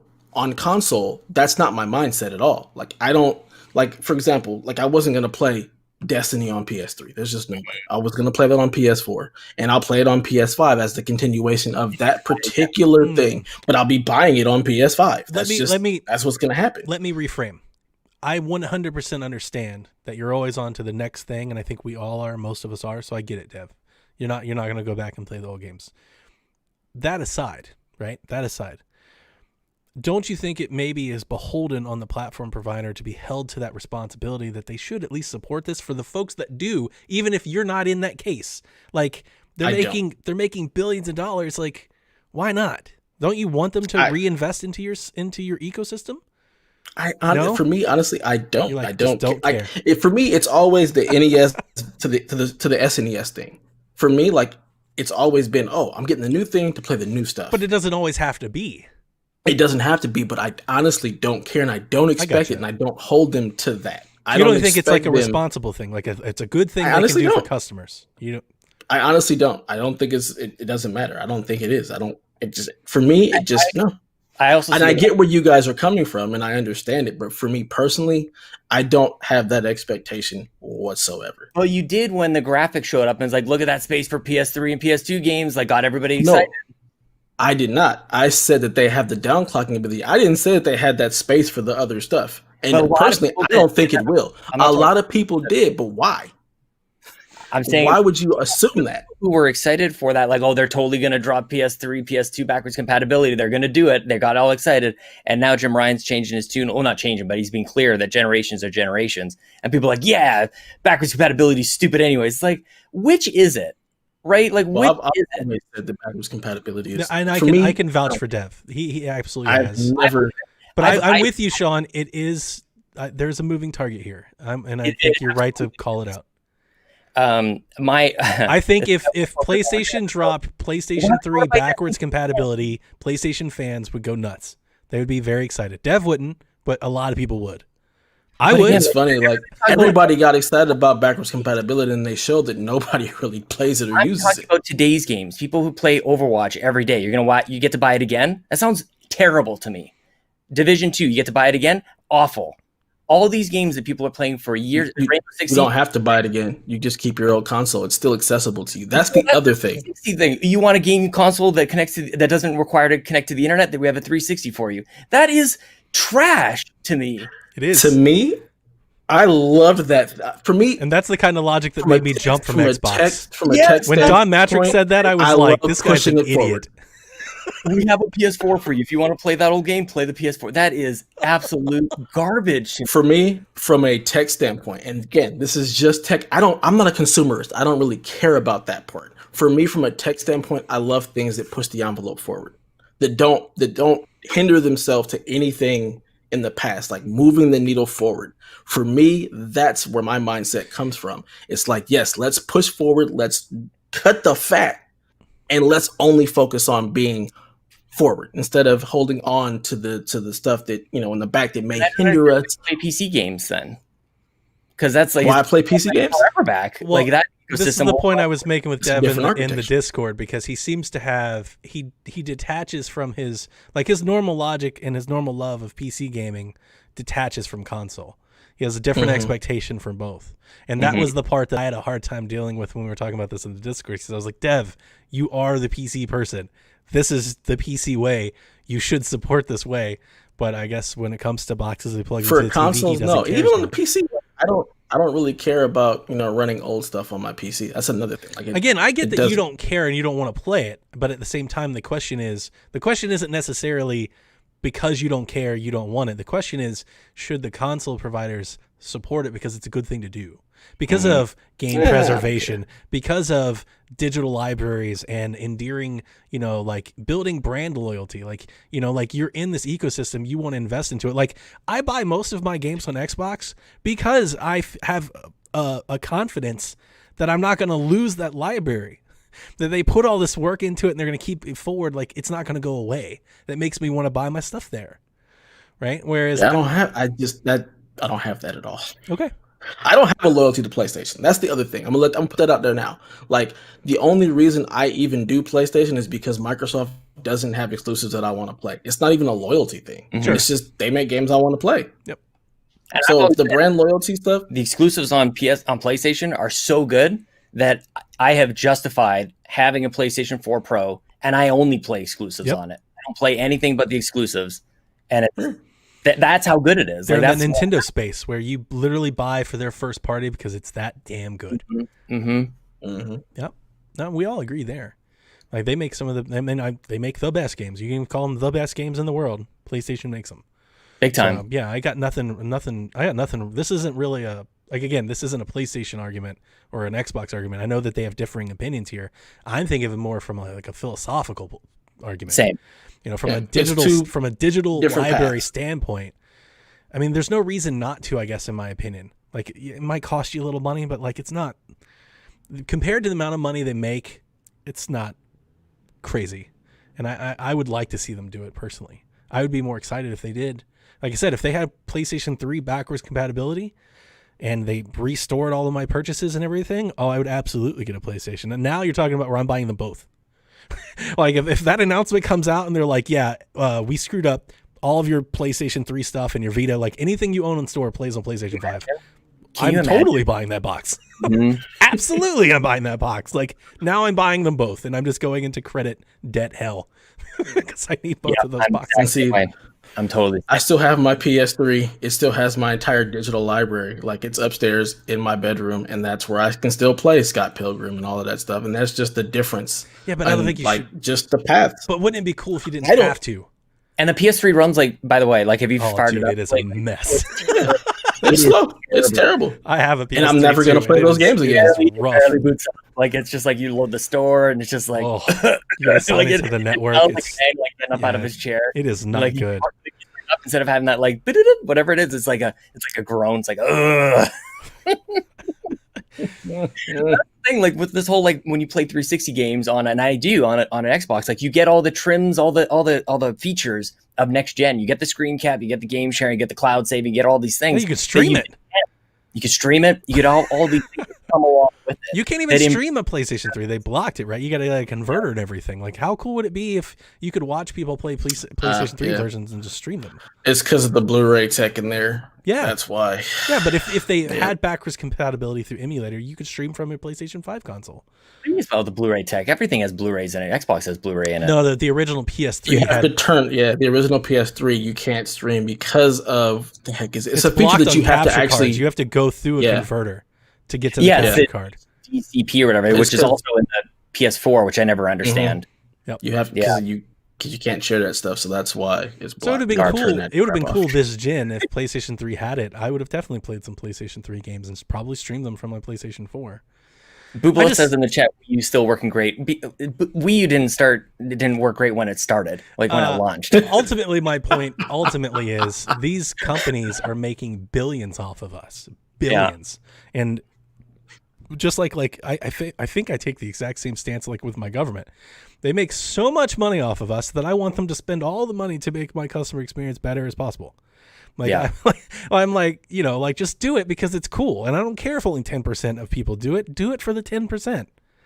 There's 10% of us out there that spend a lot of money on you. Like, do it for us. And I get it that there are folks like Dev and Kyle that just don't care about those. But I don't feel like because they outweigh them that the other group. People say old games. People, I want to almost like, man, I want to write a dissertation about this for God's sakes. Like, stop saying the word old. Talk about today's games versus literally tomorrow, not like the futuristic tomorrow. Yesterday versus today, what are you playing? They're the same game, and you have to buy them over again. That's I feel like I'm being pretty clear on this part, but when people talk about old games, then yes, I don't necessarily spend a lot of my time playing games from 5 years ago, 6 years ago, but I'm definitely playing games from this year. And from last month and from 2 months ago, and Overwatch will continue on. And those games will come over to PS5, right? Like PS4 library will come over. You'll still be able to download and play those, right? I'm pretty sure just about everything will be on there. Yeah. What do you mean? The PlayStation 4 library that you have will play on your PlayStation 5. Yeah. Like if you just bought like Last of Us 2, you're not going to have to buy it again on PlayStation 5. They may release a better version. Yeah, they also said that everything that is certified from, I believe it's like July on to play on PS4 has to play on PS5 as well. Yeah. And there was so much talk about, we've made sure the top 100 games will be playing on PS4, play on PS5. I think that's just their test case, but I'm pretty sure that everything on PS4 will play on PS5. Also unrelated to this, but I think is important as we lead into this news that's about to start breaking, because we'll have the PlayStation event and the next Xbox event and all this stuff that's about to happen. That's why I was a little upset when there started to be some murmuring that they were going to charge for patches. Like, that's garbage. Right. Yeah. I didn't hear that at all. Yeah, like there were people like, if you've got it on PlayStation 4, you can play the PlayStation 5 version, but you have to pay to upgrade. It's like, this is bullshit. This is what they did from PS3 to PS4. That's the whole they did that, point. Well, see, here's the difference, though. With PS4, I got it because PS3 was a completely different architecture. The whole point of adopting the PlayStation 4 Jaguar architecture, as stated by Mark Cerny, this isn't me. This isn't my opinion. When they launched the PS4, he said, we've got to get back to an architecture that's developer friendly. that's in their wheelhouse to making games easier. The whole point of jumping there and becoming more PC-like was so stuff like this could happen. So for the upgrade from PS3 to PS4, I understood. Because in my head, I was thinking at the time, somebody probably had to sit down and do some minor work to get this working on the second, it's probably a PC version of the game, but you guys know what I'm saying, right? Like it's a different thing. But now, from PS4 to PS5, that's bullcrap. It should be better, and I should be able to run the better version of the game. That's the whole point of buying better hardware. The hardware is capable of doing that. Argument is for the developer, the person who's making the game. If they're making the PS5 game, but you bought the PS4 game, then they're cannibalizing their sales. If we're giving you the PS5 version for free, the PCification so I get it. Of I consoles. think it sucks. The PCification of consoles, and you know what, Dev, in your argument, maybe the developer can just tell people like me, then play it on PC. I just don't like that idea. Exactly. I want to hear the other idea. It's like, look, I just spent $500 and you have a version of this game that it's the same game and it runs better. I do feel a sense of entitlement. It's like I've already bought the game and now I have hardware that can run it better. And my expectation is I should be able to do so without being nickel and dimed. So maybe I'm just making a case that I should probably play my PC more. That's okay. But because Xbox is doing it, then that's a big part of it for me. I feel like everybody should doing it, just like I feel like everybody should doing Xbox. Should be doing backwards compatibility, because it's just good. It's just consumer friendly stuff to do. Just do it because it's good. Put some goodwill out in the world. Like just do it because you should, because you make tons of money off of us already. I don't think it's too much to ask. Just do it. Like really, how much money are they going to get out of the $10 upgrade fees? I'm sure enough. Like online passes we used to do. Remember we used to pay like online passes. Oh my god, yes. They did one with recycled game stuff. Ridiculous. Yeah, absolutely. I'd rather pay for crossplay or cross progression. I'll give you $10 for that. Actually, I probably wouldn't. Right. Yeah. I'm not paying for certain games. For certain games, I would. Give me that. I hope that doesn't come to that. Like, don't get me wrong. I'm not like but you asking would. for opportunities to. But if that's what it took, like if there was a game that you loved. Like if I'm going to say the PGA 2K game, I'm going to buy that game. I'm going to play it on Xbox. Probably going to get a Switch version because I want to play it on the go because I like a good golf game. If they were like for $10, you can have save progression, I'd buy it.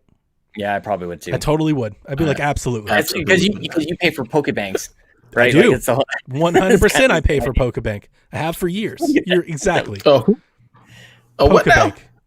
It's a mobile app you can store all your Pokemon in from all the games. You pay extra. You don't have to like. It's for not all part the of games though. Every game, Dev, all the way back to like Pokemon Red on like Game Boy.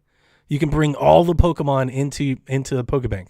All of them. Do we want to bring up my hate and dislike for all things Pokemon? No, I don't. But even you, from a tech standpoint, have to at least consider like that's pretty cool. That's pretty cool. It's Pokemon, so but it just lost all its cool factor. But yes, lost it all. If they had things like that, if I could pay for cross save and cross play and cross progression, I probably would. Maybe this time next month we'll know how much all the stuff is going to cost, and that will really equalize everything.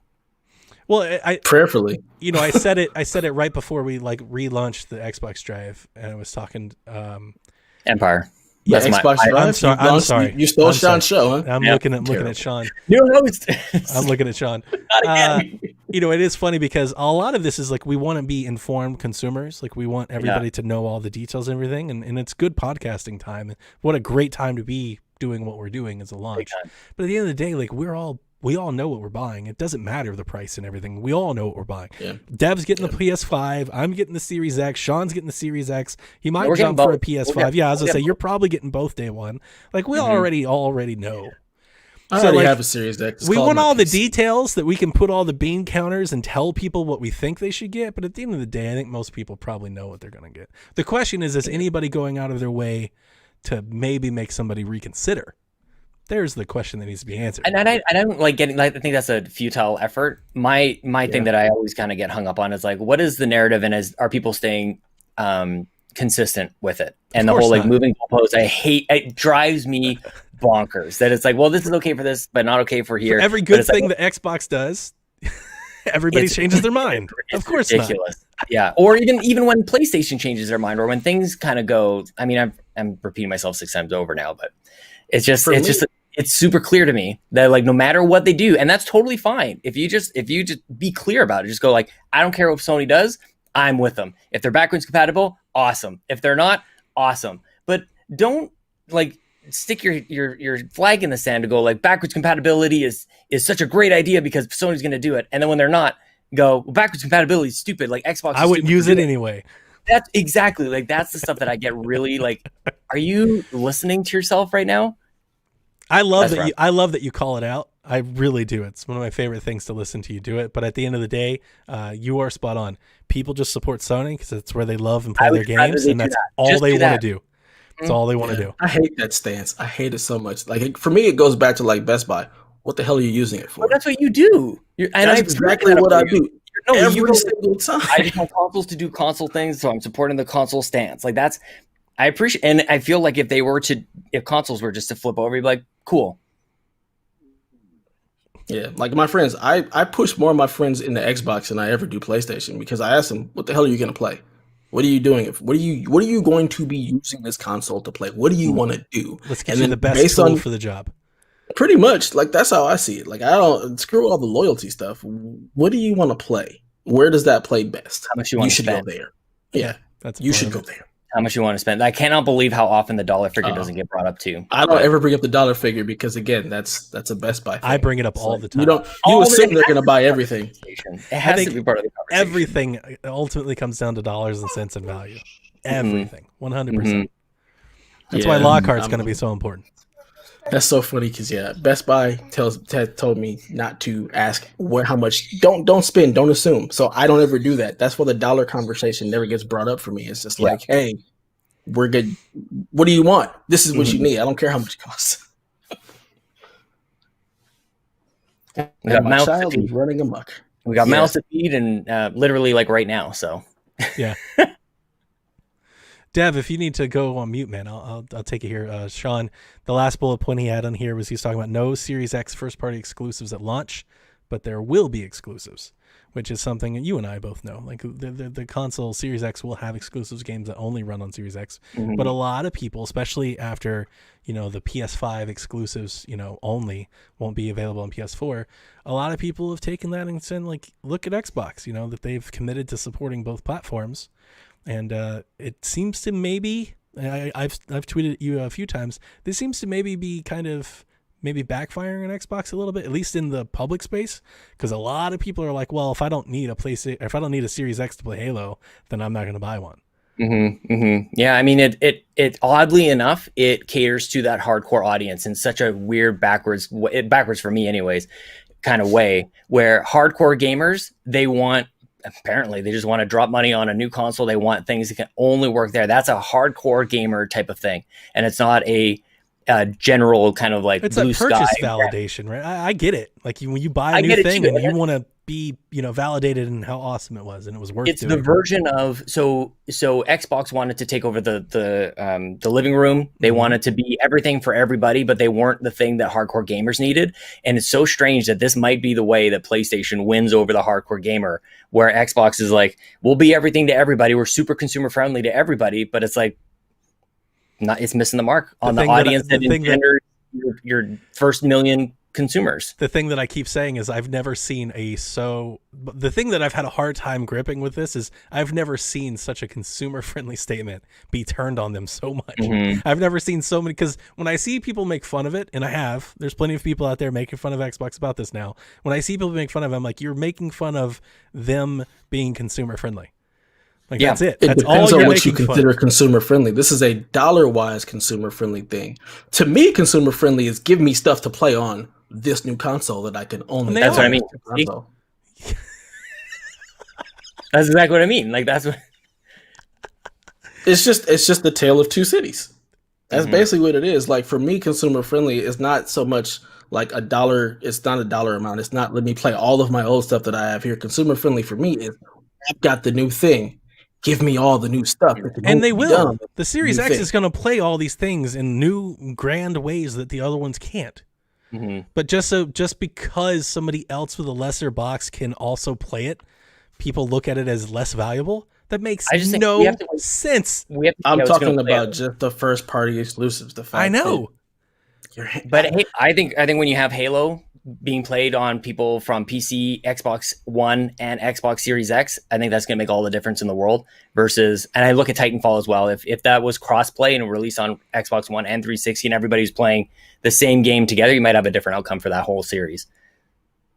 Again, I told you it would have made a different outcome if they would have put a daggone campaign in the first one. That's true too. Everything was multiplayer. That was the craze. Multiplayer for everything. Sorry guys, I don't know how much more you guys have to go on this, but I definitely got to bounce out here. Okay, yeah, I gotta leave here in about 10 minutes too, so we can wrap this up. Real simple. That was it. That was the last thing. The exclusive argument. Some people like it, some people don't. It's two different directions that PlayStation and Xbox are going. You just got to decide where you fit and go there.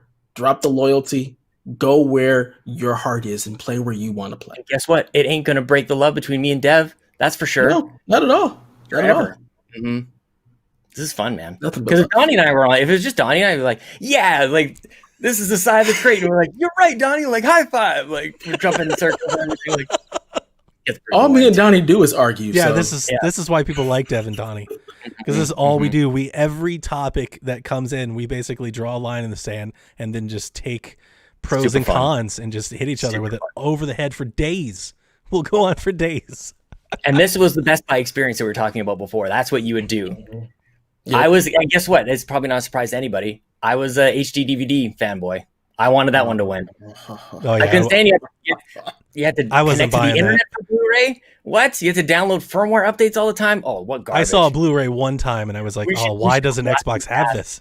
We should have a blast from the past episode. Like let's go back in time. Let's have a VHS versus Betamax fanboy war. I'm gonna put a pin in that one for sure. That's old game tech. Ooh, that's good. Let's go ahead and wrap this up here. Sean Capri, where can the people find you? Taking a break from social media, actually. So you can listen to my podcast, The Xbox Drive, Cup of Joe, and Nintendo, and We the Gamercast on all your podcast services. But just I'm peacing out from Twitter for a bit. There it is. Totally understandable in light of all the things that are going on. I totally get the break. For your mental health people, disconnect. There's a lot of stuff going on in the world. It's very disheartening to watch a lot of this stuff. So take some time away, spend some time with your families, just disconnect a bit. And Donnie, where can the people find you? Find me on all the social media platforms at Play Nintendo. Catch me live Wednesday nights where we are recording the resurrected Xbox Empire show, and Thursday nights, twitch.tv/PSVG with the Nintendo Shack. There it is. And you can find me on the Twitters at DatNinjaDev. Follow us at GameTechPod and tune into all the things PSVG at the PSVG.blog and at PSVG on Twitter. And that's going to do it for this episode of Game Tech. Talk to you soon.